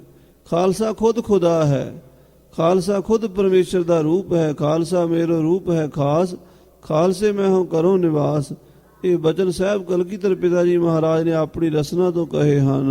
ਹਮ ਪਾਜੀ ਖਾਲਸੇ ਕੀ ਸ਼ਰਨ, ਭਾਈ ਤਾਰੂ ਸਿੰਘ ਜੀ ਕਹਿੰਦੇ ਅਸੀਂ ਖਾਲਸੇ ਪੰਥ ਦੀ ਸ਼ਰਨ 'ਚ ਪਏ ਹਾਂ, ਤੇ ਉਹੀ ਸ਼ਰਨ ਅਸੀਂ ਸਦਾ ਰੱਖਣੀ ਹੈ। ਅਸੀਂ ਪੰਥ ਨਾਲੋਂ ਵੱਡੇ ਨਹੀਂ ਬਣਨਾ। ਇਹ ਸਭ ਕਲਾ ਖਾਲਸੇ ਤੇ ਹੋਏ, ਇਹ ਸਾਰੀ ਕਲਾ ਖਾਲਸੇ ਪੰਥ ਤੋਂ ਹੀ ਪੂਰੀ ਹੋਣੀ ਹੈ। ਜੋ ਖਾਲਸਾ ਕਹੇਗਾ ਉਹੀ ਹੋਵੇਗਾ। ਰਾਖੇ ਮਾਰੇ ਖਾਲਸਾ ਸੋਏ, ਮਾਰਨ ਵਾਲਾ ਵੀ ਖਾਲਸਾ ਹੈ, ਰੱਖਣ ਵਾਲਾ ਵੀ ਖਾਲਸਾ ਹੈ। ਖਾਲਸਾ ਕਹਿ ਦੇਵੇ ਕਿਸੇ ਦੀ ਜਾਨ ਬਚਣੀ ਬਚ ਜਾਂਦੀ ਹੈ, ਖਾਲਸਾ ਕਵੇ ਖਤਮ, ਉਹ ਖਤਮ ਹੋ ਜਾਂਦਾ ਹੈ। ਇਸ ਕਰਕੇ ਜੋ ਜਿਤ ਮੈਂ ਸਾਧ ਜਨ ਸੋ ਲੇਤਾ ਮਾਨ, ਜੋ ਖਾਲਸੇ ਦੇ ਮਨ ਦਾ ਫੁਰਨਾ ਹੁੰਦਾ ਵਾਹਿਗੁਰੂ ਨੂੰ ਪੂਰਿਆਂ ਕਰ ਦਿੰਦਾ ਹੈ। ਖਾਲਸੇ ਨੁਕਦਨ ਸੋ ਨਵਾਬੇ ਮਾਰੇ, ਖਾਲਸਾ ਤੇ ਦੇਗਾਂ ਰਗੜ ਕੇ ਨੁਕਦਾ ਮਾਰ ਦਵੇ ਤੇ ਨਵਾਬ ਨੂੰ ਮਾਰ ਸਕਦਾ ਹੈ। ਪੁਰਾਤਨ ਸਮੇਂ ਮਰਿਆਦਾ ਸੀ, ਸ਼ਰਦਾਈ ਰਗੜ ਕੇ ਉਹਦਾ ਜਿਹੜਾ ਨੁਕਦਾ ਹੁੰਦਾ ਸੀ ਨਾ, ਉਹ ਮਾਰਦੇ ਹੁੰਦੇ ਸੀ। ਸ਼ਲੋਕ ਪੜ੍ਹ ਕੇ ਆਇਆ ਨੁਕਦਾ ਤੇਰੇ ਬਾਲ ਬੱਚੇ ਨੂੰ ਚੁਗਦਾ, ਗੁਰੂ ਘਰ ਦਾ ਦੋਖੀਆ ਨਿੰਦਕਾ ਤੇਰਾ ਗੁਰੂ ਖਾਲਸੇ ਨਾਲ ਕੋਈ ਦਾਵਾ ਨਹੀਂ ਪੁੱਗਦਾ। ਪੱਟੀ ਤੇਰੀ ਮੇਸ ਖਾਨਾ ਤੇਰਾ ਖਰਾਬ, ਦੁੜੂ ਤੇਰੀ ਮੱਤ ਨੂੰ, ਸ੍ਰੀ ਸਾਹਿਬ ਤੇਰੀ ਨੱਕ ਨੂੰ, ਫਿਰ ਮੰਗਦਾ ਫਿਰੇ ਜਗਤ ਨੂੰ। ਇਦਾਂ ਕਹਿ ਕੇ ਗੋਲਾ ਮਾਰਦੇ ਹੁੰਦੇ ਸੀਗੇ। ਤੇ ਜਦੋਂ ਇਹ ਗੋਲਾ ਸ਼ਹੀਦਾਂ ਸਿੰਘਾਂ ਦਾ ਚੱਲ ਜਾਂਦਾ ਸੀ, ਫਿਰ ਅੱਗੇ ਕਿਲੇ ਕੋਟ ਸਭ ਸਾਫ਼ ਹੋ ਜਾਂਦੇ ਸੀਗੇ। ਸੋ ਗੱਲ ਇੱਥੇ ਲਿਖੀ ਭਾਈ ਤਾਰੂ ਸਿੰਘ ਜੀ ਕਹਿੰਦੇ ਖਾਲਸਾ ਤਾਂ ਨੁਕਦਾ ਹੀ ਮਾਰ ਦਵੇ ਤੇ ਸੱਤ ਖੂਣੀਆਂ ਗਰਕ ਹੋ ਜਾਂਦੀਆਂ ਬੈਰੀਆਂ ਦੀਆਂ। ਅਰਦਾਸਨ ਸੋ ਪਤਸ਼ਾਹੋਂ ਬੋਗਾਰੇ, ਅਰਦਾਸਾਂ ਨਾਲ ਮੁਲਕਾਂ ਨੂੰ ਤਬਾਹ ਕਰ ਦਿੰਦੇ। ਅਰਦਾਸੇ 'ਚ ਬੜੀ ਸ਼ਕਤੀ ਆ। ਜਦੋਂ ਖਾਲਸਾ ਅਰਦਾਸ ਕਰਦਾ ਵੈਰੀ ਸੁੱਤੇ ਸੇਧੀ ਖਤਮ ਹੋ ਜਾਂਦੇ ਹਨ। ਆਪਣੇ ਸੋਟੇ ਜਿਮੀ ਪਰ ਲਾਵੈ, ਖਾਲਸੇ 'ਚ ਤਾਂ ਇੰਨੀ ਸ਼ਕਤੀ ਹੈ, ਜਦੋਂ ਆਪਣੇ ਸੋਟੇ ਜ਼ਮੀਨ ਤੇ ਇਦਾਂ ਲਾਉਂਦੇ ਹਨ, ਸਿਰ ਪਤਸ਼ਾਹੋਂ ਛਤਰ ਗਿਰਾਵੈ, ਉਹ ਸੋਟਾ ਜ਼ਮੀਨ ਤੇ ਲਾਉਂਦੇ ਆ, ਬਾਦਸ਼ਾਹ ਦੇ ਸਿਰੋਂ ਛਤਰ ਥੱਲੇ ਆ ਜਾਂਦਾ ਹੈ। ਇਹ ਖਾਲਸੇ ਦੀ ਸੱਤਿਆ ਹੈ। ਖਾਲਸੇ ਕੇ ਪ੍ਰਸਾਦ ਕਰ ਸੁਤ ਬਿਤ ਕੋਸ਼ ਭੰਡਾਰ, ਸ੍ਰੀ ਗੁਰੂ ਗੋਬਿੰਦ ਸਿੰਘ ਸਾਹਿਬ ਜੀ ਮਹਾਰਾਜ ਦੀ ਬਾਣੀ 'ਚ ਲਿਖਿਆ ਹੈ। ਖਾਲਸੇ ਦੇ ਪ੍ਰਸਾਦ ਕਰਕੇ ਸਾਰੀਆਂ ਰਿਧੀਆਂ ਸਿੱਧੀਆਂ ਮੇਰੇ ਕੋਲ ਹਨ। ਜੁਧ ਜਿਤੇ ਨਹੀਂ ਕੇ ਪ੍ਰਸਾਦ, ਇਨਹੀ ਕੇ ਪ੍ਰਸਾਦ ਸੋ ਦਾਨ ਕਰੇ ਅਗ ਔਗਟਰੇ, ਇਨਹੀ ਕੇ ਪ੍ਰਸਾਦ ਇਨਹੀ ਕਿਰਪਾ ਪੁਨ ਧਾਮ ਭਰੇ, ਇਨਹੀ ਕੀ ਕਿਰਪਾ ਕੇ ਸਜੇ ਹਮ ਹੈ ਨਹੀਂ ਮੋਸੇ ਗਰੀਬ ਕਰੋੜ ਭਰੇ। ਇੰਨਾ ਮਾਣ ਸ੍ਰੀ ਕਲਗੀਧਰ ਜੀ ਆਪਣੇ ਖਾਲਸੇ ਨੂੰ ਦਿੰਦੇ ਹਨ। ਸੁਬੇਗ ਸਿੰਘ ਤੁਰ ਜਾ ਕਹੀ ਸਭ ਨਵਾਬ ਕੇ ਪਾਸ, ਆ ਕਹਿਣ ਲੱਗੇ ਭਾਈ ਸੁਬੇਗ ਸਿੰਘ ਜੀ ਨਵਾਬ ਜ਼ਕਰੀਏ ਖਾਂ ਦੇ ਕੋਲ ਜਾ ਕੇ, ਜੇ ਬਿਦ ਸਮੂਹ ਹੈ ਖਾਲਸੇ ਕਰ ਦੀਨੀ ਅਰਦਾਸ। ਦੇਖੋ ਖਾਨ ਬਹਾਦਰ ਜ਼ਕਰੀਆ ਖਾਨ, ਮੈਂ ਤੁਹਾਡਾ ਸੁਨੇਹਾ ਲੈ ਕੇ ਸਿੰਘਾਂ ਕੋਲ ਗਿਆ ਸੀ। ਪੰਥ ਖਾਲਸੇ ਨੂੰ ਮੈਂ ਤੁਹਾਡੀ ਬੇਨਤੀ, ਤੁਹਾਡੀ ਅਰਜ ਅਰਜ਼ੋਈ ਦੱਸੀ ਹੈ। ਸਿੰਘਾਂ ਨੇ ਤੁਹਾਡੀ ਗੱਲ ਸੁਣ ਕੇ ਜੋ ਹੁਕਮ ਦਿੱਤਾ ਹੈ, ਜੋ ਪੰਥ ਖਾਲਸੇ ਨੇ ਤੁਹਾਡੇ ਪ੍ਰਤੀ ਹੁਕਮ ਕੀਤਾ ਹੈ, ਉਹ ਸੁਣੋ। ਕਈ ਖਾਲਸੇ ਨਵਾਬ ਸੁਣ ਲਈ, ਖਾਲਸੇ ਨੇ ਕਿਹਾ ਹੈ ਜ਼ਕਰੀਏ ਖਾਂ ਦੀ ਜਾਨ ਨਹੀਂ ਬਚ ਸਕਦੀ। ਪਾਪ ਬਹੁਤ ਕੀਤੇ ਹਨ, ਉਹ ਪਾਪਾਂ ਦਾ ਘੜਾ ਭਰ ਚੁੱਕਾ ਹੈ, ਹੁਣ ਡੁੱਬਣ ਵਾਲਾ ਹੈ। ਬਸ ਇੰਨੀ ਗੱਲ ਹੈ ਕਿ ਉਹਦੀ ਜਾਨ ਥੋੜੀ ਜੀ ਸੌਖੀ ਨਿਕਲ ਸਕਦੀ ਹੈ। ਉਹਦਾ ਤਰੀਕਾ ਇਹ ਹੈ ਕਿ ਤਾਰੂ ਸਿੰਘ ਦੇ ਪੈਰ ਦੀ ਜੁੱਤੀ ਉਹ ਖਾਨ ਦੇ ਸਿਰ 'ਚ ਮਾਰਨੀ ਪਏਗੀ। ਮਸਲੇ ਪਾਸੋਂ ਦੂਰ ਕਰ ਦਈ, ਔਰ ਕਹਿ ਦਿੱਤਾ ਵੀ ਆ ਜਿਹੜੇ ਤੁਹਾਡੇ ਕੋਲ ਤੁਰਕ ਹਨ ਇਹਨਾਂ ਨੂੰ ਪਰੇ ਕਰ ਦਿਓ। ਸਾਰੇ ਤੁਰਕਾਂ ਨੂੰ ਪਰੇ ਕਰਾ ਦਿੱਤਾ ਗਿਆ। ਕਹਿ ਸਿਤਾਬੀ ਚਹੀਤ ਕਈ, ਜ਼ਕਰੀਆ ਖਾਂ ਕਹਿਣ ਲੱਗਾ ਸੁਬੇਗ ਸਿੰਘ ਛੇਤੀ ਕਰ, ਇੱਕ ਮਿੰਟ ਔਖਾ ਹੈ ਮੇਰੇ ਵਾਸਤੇ। ਜਦੋਂ ਕਿਸੇ ਨੂੰ ਪਿਸ਼ਾਬ ਦਾ ਬੰਨ ਪਿਆ ਹੋਵੇ ਨਾ, ਇੱਕ ਮਿੰਟ ਵੀ ਬੜਾ ਔਖਾ ਹੁੰਦਾ। ਉਹ ਤਾਂ ਕਈ ਦਿਨਾਂ ਦਾ ਤੜਫ ਰਿਹਾ ਸੀ ਮੰਜੇ ਤੇ ਪਿਆ ਹੋਇਆ, ਦਵਾਈਆਂ ਸਾਰੀਆਂ ਫੇਲ, ਜਾਦੂ ਟੂਣੇ ਸਭ ਫੇਲ, ਮੰਤਰ ਜੰਤਰ ਸਾਰੇ ਫੇਲ। ਸ਼ਹੀਦਾਂ ਸਿੰਘਾਂ ਨੇ ਐਸਾ ਉਹਨੂੰ ਰਗੜਾ ਦਿੱਤਾ ਹੋਇਆ ਸੀ, ਹਾਏ ਹਾਏ ਹਾਏ ਹਾਏ ਕਰਦਾ ਸੀ। ਹੁਣ ਕਹਿੰਦਾ ਕਿ ਛੇਤੀ ਕਰੋ, ਜੇ ਤਾਰੂ ਸਿੰਘ ਦੇ ਪੈਰ ਦੀ ਜੁੱਤੀ ਨਾਲ ਮੇਰਾ ਪਿਸ਼ਾਬ ਆਉਂਦਾ ਤੇ ਲਿਆਓ ਉਹਦੇ ਪੈਰ ਦੀ ਜੁੱਤੀ ਮੇਰੇ ਸਿਰ 'ਚ ਮਾਰੋ। ਤਾਰੂ ਸਿੰਘ ਕੀ ਜੁੱਤੀ ਮੰਗਈ। ਸਾਧ ਸੰਗਤ ਜੀ, ਜੋ ਭਾਈ ਤਾਰੂ ਸਿੰਘ ਬਚਨ ਕੀਤਾ ਸੀ, ਜ਼ਕਰੀਆ ਖਾਨ ਨੇ ਕਿਹਾ ਸੀ ਨਾ, ਤਾਰੂ ਸਿੰਘ ਮੈਂ ਤੇਰੇ ਸਿਰ ਦੇ ਕੇਸ ਜੁੱਤੀਆਂ ਮਾਰ ਕੇ ਉਡਾ ਦਿਆਂਗਾ, ਤੇ ਅੱਗੋਂ ਤਾਰੂ ਸਿੰਘ ਨੇ ਕਿਹਾ ਸੀ ਮੇਰੇ ਤਾਂ ਕੇਸ ਸਿੱਖੀ ਕੇਸਾਂ ਸਵਾਸਾਂ ਨਾਲ ਨਿਭ ਜੇਗੀ, ਪਰ ਖਾਲਸਾ ਤੈਨੂੰ ਜੁੱਤੀ ਦੇ ਅੱਗੇ ਲੈ ਕੇ ਜਾਏਗਾ। ਇਹ ਬਚਨ ਹੋਇਆ ਸੀ। ਉਹ ਬਚਨ ਦੇਖੋ ਪੂਰਾ ਹੋਣ ਦਾ ਟਾਈਮ ਆ ਗਿਆ। ਜ਼ਕਰੀਆ ਖਾਨ ਕਹਿੰਦਾ ਛੇਤੀ ਲਿਆਓ ਤਾਰੂ ਸਿੰਘ ਦੇ ਪੈਰ ਦੀ ਜੁੱਤੀ ਔਰ ਮੇਰੇ ਸਿਰ 'ਚ ਮਾਰੋ। ਪਹਿਲੀ ਜੁੱਤੀ ਹਾਥ ਨ ਆਏ। ਜਦੋਂ ਲੱਭਣ ਗਏ ਨਾ ਨੌਕਰ, ਭਾਈ ਤਾਰੂ ਸਿੰਘ ਦੇ ਪੈਰ ਦੀ ਜੁੱਤੀ ਕਿੱਥੇ ਲੱਭੇ? ਉਹ ਹੱਥ ਹੀ ਨਹੀਂ ਆਈ। ਕਿਉਂ? ਫੜ ਕੇ ਲਿਆਏ ਸਨ, ਪਤਾ ਨਹੀਂ ਕਿੱਥੇ ਜੁੱਤੀ ਲਾ ਕੇ ਸੁੱਟ ਦਿੱਤੀ ਉਹਦੀ। ਜੇਲ੍ਹ ਵਿੱਚ ਸੀਗਾ, ਤਸੀਹੇ ਦਿੰਦੇ ਰਹੇ, ਚਖੜੀਆਂ ਦੇ ਚਾੜਦੇ ਰਹੇ, ਬੜੇ ਬੜੇ ਦੁੱਖ ਦਿੰਦੇ ਰਹੇ, ਖੋਪਰੀ ਲਾਤੀ। ਜਿਹੜੇ ਬੰਦੇ ਨੂੰ ਮਾਰਨਾ ਉਹਦੀ ਜੁੱਤੀ ਥੋੜਾ ਸਾਂਭਦੇ ਆ, ਉਹ ਕਿਤੇ ਗੁੰਮ ਹੋ ਗਈ। ਭਾਈ ਤਾਰੂ ਸਿੰਘ ਦੀ ਜੁੱਤੀ ਲੱਭਦੇ ਆ, ਪਰ ਲੱਭਦੀ ਕੋਈ ਨਹੀਂ ਮੰਗਾਈ ਲੈ ਪੈਰੀ ਪਾਏ। ਕਹਿੰਦੇ ਫਿਰ ਇੰਜ ਕਰੋ, ਨਵੀਂ ਜੁੱਤੀ ਮੰਗਾਓ ਤੇ ਭਾਈ ਤਾਰੂ ਸਿੰਘ ਦੇ ਪੈਰੀ ਪਾਓ। ਬਾਜ਼ਾਰ 'ਚੋਂ ਨਵੀਂ ਜੁੱਤੀ ਮੰਗਾਈ ਤੇ ਭਾਈ ਸਾਹਿਬ ਜੀ ਜਿੱਥੇ ਧਰਮਸ਼ਾਲ 'ਚ ਬੈਠੇ ਸਨ, ਸਾਰਾ ਸਰੀਰ ਲਹੂ ਲੁਹਾਨ ਸੀ। ਸਾਧ ਸੰਗਤ ਜੀ, ਦਵਾਈ ਨਹੀਂ ਲਾਣ ਦਿੱਤੀ ਸਿਰ ਨੂੰ, ਕੋਈ ਜ਼ਖਮ ਠੀਕ ਨਹੀਂ ਹੋਣ ਦਿੱਤੇ। ਕਹਿੰਦੇ ਅਸੀਂ ਸੱਚਖੰਡ ਜਾਣਾ ਹੀ ਜਾਣਾ ਹੈ। ਖੂਨ ਵਗਦਾ ਰਹਿੰਦਾ ਸੀ, ਖੂਨ ਦੀਆਂ ਘਰਾਲਾਂ ਭਾਈ ਤਾਰੂ ਸਿੰਘ ਦੇ ਸਰੀਰ ਤੇ ਪੈਂਦੀਆਂ ਰਹਿੰਦੀਆਂ ਸਨ, ਪਰ ਬਾਣੀ ਮੁਖ ਤੋਂ ਪੜ੍ਹਦੇ ਰਹਿੰਦੇ ਸਨ। ਉੱਥੇ ਧਰਮਸ਼ਾਲਾ ਵਿੱਚ ਸਿੱਖਾਂ ਨੂੰ ਭਾਈ ਸਾਹਿਬ ਜੀ ਦੇ ਕੋਲ ਬੁਲਾ ਕੇ ਜੋੜਾ ਉਹਨਾਂ ਦੇ ਚਰਨਾਂ 'ਚ ਪਾਇਆ। ਫਿਰ ਉਹ ਜੁੱਤੀ ਲਾਹ ਕੇ ਜ਼ਕਰੀਏ ਦੇ ਮਹਿਲਾਂ 'ਚ ਲੈ ਗਏ। ਸ਼ੁਬੇਗ ਸਿੰਘ ਦੇ ਕੈ ਹਾਥ। ਤੇ ਇਹ ਵੀ ਕਿਹਾ ਸੀ ਪੰਥ ਨੇ ਵੀ ਸਿੰਘ ਦੇ ਹੱਥੋਂ ਜੁੱਤੀ ਲਾਣ ਮਰਵਾਣੀ ਹੈ। ਕੱਲ ਨੂੰ ਇਹ ਨਾ ਕਹਿਣ ਵੀ ਮੁਸਲਮਾਨ ਤੁਰਕਾਂ ਨੇ ਮਾਰੀ ਸੀ, ਕਹਿੰਦੇ ਸਿੰਘਾਂ ਤੋਂ ਮਰਵਾਣੀ ਹੈ ਸਿਰ 'ਚ ਜੁੱਤੀ। ਹੁਣ ਸਿੰਘ ਕਿਹੜਾ ਸੀ ਉੱਥੇ? ਸਿੰਘ ਤਾਂ ਭਾਈ ਸੁਬੇਗ ਸਿੰਘ ਸੀ। ਸੁਬੇਗ ਸਿੰਘ ਦੇ ਹੱਥ ਜੁੱਤੀ ਦੇ ਕੇ ਆਪਣੀ ਗਰਜ ਉਠਨ ਲਾਈ ਮਾਥ। ਕਹਿਣ ਲੱਗਾ ਮਾਰ ਮੇਰੇ ਸਿਰ 'ਚ ਸੁਬੇਗ ਸਿਆ। ਤੇ ਸੁਬੇਗ ਸਿੰਘ ਨੇ ਉਹਦੇ ਸਿਰ ਦੇ ਵਿੱਚ ਜਦੋਂ ਜੁੱਤੀ ਮਾਰੀ, ਮਿਟ ਗਿਆ ਸੂਲ ਪਿਸ਼ਾਬ ਅਵਜਾਬ। ਉਸੇ ਵੇਲੇ ਪਿਸ਼ਾਬ ਚੱਲ ਪਿਆ। ਜਿਹੜਾ ਪਿਸ਼ਾਬ ਕਰਕੇ ਪੇਟ ਆਫਰਿਆ ਪਿਆ ਸੀਗਾ, ਉਹਨੂੰ ਆਰਾਮ ਮਿਲਣਾ ਸ਼ੁਰੂ ਹੋ ਗਿਆ। ਨਵਾਬ ਕਹੈ ਧਨ ਹਮਰੋ ਭਾਗ।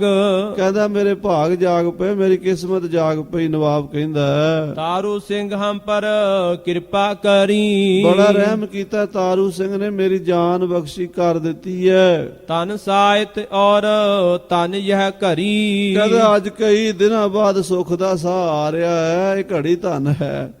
ਹਾਂਜੀ, ਏਕ ਬਾਰਿਓਂ ਆਗੇ ਬਈ। ਇਹਦਾ ਉਹਨੇ ਜਦੋਂ ਆਖਿਆ ਬਾਰ-ਬਾਰ ਕਹਿੰਦਾ ਜੁੱਤੀ ਹੋਰ ਮਾਰ ਤਾਰੂ ਸੁਬੇਗ ਸਿੰਘ, ਮੇਰੇ ਸਿਰ 'ਚ ਜ਼ੋਰ ਦੇ ਨਾਲ ਮਾਰ। ਹਾਂਜੀ, ਸੋਈ ਖਾਲਸੇ ਹਮ ਤੇ ਕਰਈ। ਕਹਿੰਦੇ ਖਾਲਸੇ ਨੇ ਜੋ ਮੈਨੂੰ ਹੁਕਮ ਲਾਇਆ, ਮੈਂ ਸਾਰੇ ਹੁਕਮ ਮੰਨਾਂਗਾ। ਜਬੈ ਕਸ਼ਮੀਰ ਥੀ ਜ਼ੁਲਮੀ ਕਈ। ਜਦੋਂ ਕਸ਼ਮੀਰ ਦੇ ਵਿੱਚ ਬਾਦਸ਼ਾਹ ਔਰੰਗਜ਼ੇਬ ਦੇ ਸਮੇਂ ਬੜਾ ਜ਼ੁਲਮ ਹੋਇਆ ਸੀ। ਇਹ ਬੜੀ ਪੁਰਾਣੀ ਗੱਲ ਹੈ। ਜ਼ਕਰੀਆ ਖਾਨ ਉਦੋਂ ਛੋਟਾ ਜਿਹਾ ਸੀਗਾ, ਉਹ ਪੁਰਾਣੀ ਗੱਲ ਕਰ ਰਿਹਾ ਹੈ।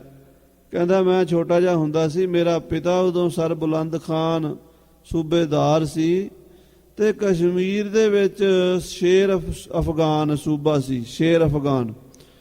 ਉਹਨੂੰ ਔਰੰਗਜ਼ੇਬ ਦਾ ਹੁਕਮ ਪਹੁੰਚਿਆ ਸੀ ਬਈ ਜਿੰਨੇ ਕਸ਼ਮੀਰ ਦੇ ਬਾਹਮਣ ਹਨ, ਇਹਨਾਂ ਨੂੰ ਸਾਰਿਆਂ ਨੂੰ ਮੁਸਲਮਾਨ ਬਣਾਓ। ਸਾਰਾ ਹੀ ਕਸ਼ਮੀਰ ਬ੍ਰਾਹਮਣਾਂ ਦਾ ਸੀਗਾ। ਜਿੰਨਾ ਕਸ਼ਮੀਰ ਲੇਹ ਲਦਾਖ ਤੋਂ ਲੈ ਕੇ ਜੰਮੂ ਤੱਕ, ਕਾਰਗਿਲ, ਸ੍ਰੀਨਗਰ, ਇਹ ਸਾਰਾ ਏਰੀਆ ਹੈ ਨਾ, ਸੈਂਕੜੇ ਮੀਲ। ਇਹ ਸਾਧ ਸੰਗਤ ਜੀ, ਕਸ਼ਪ ਰਿਸ਼ੀ ਹੋਇਆ, ਕਸ਼ਪ ਬਰਮਾ ਦਾ ਪੁੱਤਰ। ਉਹਦੇ ਸਮੇਂ ਜਿੱਥੇ ਬਰਫ਼ ਜੰਮੀ ਹੋਈ ਸੀ, ਪੁਰਾਣੇ ਯੁੱਗਾਂ ਦੀ ਗੱਲ ਹੈ, ਲੱਖਾਂ ਕਰੋੜਾਂ ਸਾਲ ਪਹਿਲਾਂ ਦੀ ਬਰਫ਼ ਜੰਮੀ ਹੋਈ ਸੀ। ਕਸ਼ਪ ਰਿਸ਼ੀ ਨੇ ਕੀ ਕੀਤਾ, ਉਹ ਬਰਫ਼ ਨੂੰ ਢਾਲ ਕੇ ਉਹਦੇ ਵਿੱਚੋਂ ਨਹਿਰਾਂ ਬਣਾਈਆਂ, ਦਰਿਆ ਬਣਾਏ, ਜੇਹਲਮ, ਰਾਵੀ, ਚਨਾ। ਉਹ ਦਰਿਆ ਕੱਢੇ ਤੇ ਉਹ ਪਾਣੀ ਜਿਹੜਾ ਨਾ ਦਰਿਆਵਾਂ ਰਾਹੀਂ ਵਗ ਕੇ ਤੇ ਉੱਥੇ ਜਿਹੜਾ ਸੀ ਨਾ, ਉਹ ਜਿਹੜਾ ਇਲਾਕਾ ਸੀਗਾ ਉਹ ਵਸਣ ਜੋਗਾ ਬਣ ਗਿਆ। ਆਲੇ ਦੁਆਲੇ ਪਹਾੜ ਹਨ। ਸ੍ਰੀਨਗਰ 100 ਕਿਲੋਮੀਟਰ ਦਾ ਜਿਹੜਾ ਏਰੀਆ ਉਹ ਮੈਦਾਨੀ ਹੈ। ਜਿਨ੍ਹਾਂ ਨੇ ਸ੍ਰੀਨਗਰ ਦੇਖਿਆ ਉਹਨਾਂ ਨੂੰ ਪਤਾ ਹੋਣਾ। ਉਹ ਅਸਲ 'ਚ ਝੀਲ ਹੁੰਦੀ ਸੀ ਪੁਰਾਣੀ। ਉਹਦਾ ਪਾਣੀ ਕੱਢ ਕੇ ਤੇ ਉੱਥੇ ਉਹਨੇ ਕਸ਼ਪ ਨੇ ਆਪਣੀ ਔਲਾਦ ਦੇ ਰਿਸ਼ੀ ਮੁਨੀ ਜਿਹੜੇ ਸੀਗੇ, ਉਹ ਵਸਾਏ। ਉਹਨਾਂ ਨੇ ਫਿਰ ਕਸ਼ਪ ਰਿਸ਼ੀ ਦੇ ਨਾਂ ਤੇ ਉਸ ਦੇਸ਼ ਦਾ ਨਾਮ ਕਸ਼ਮੀਰ ਕਰ ਦਿੱਤਾ।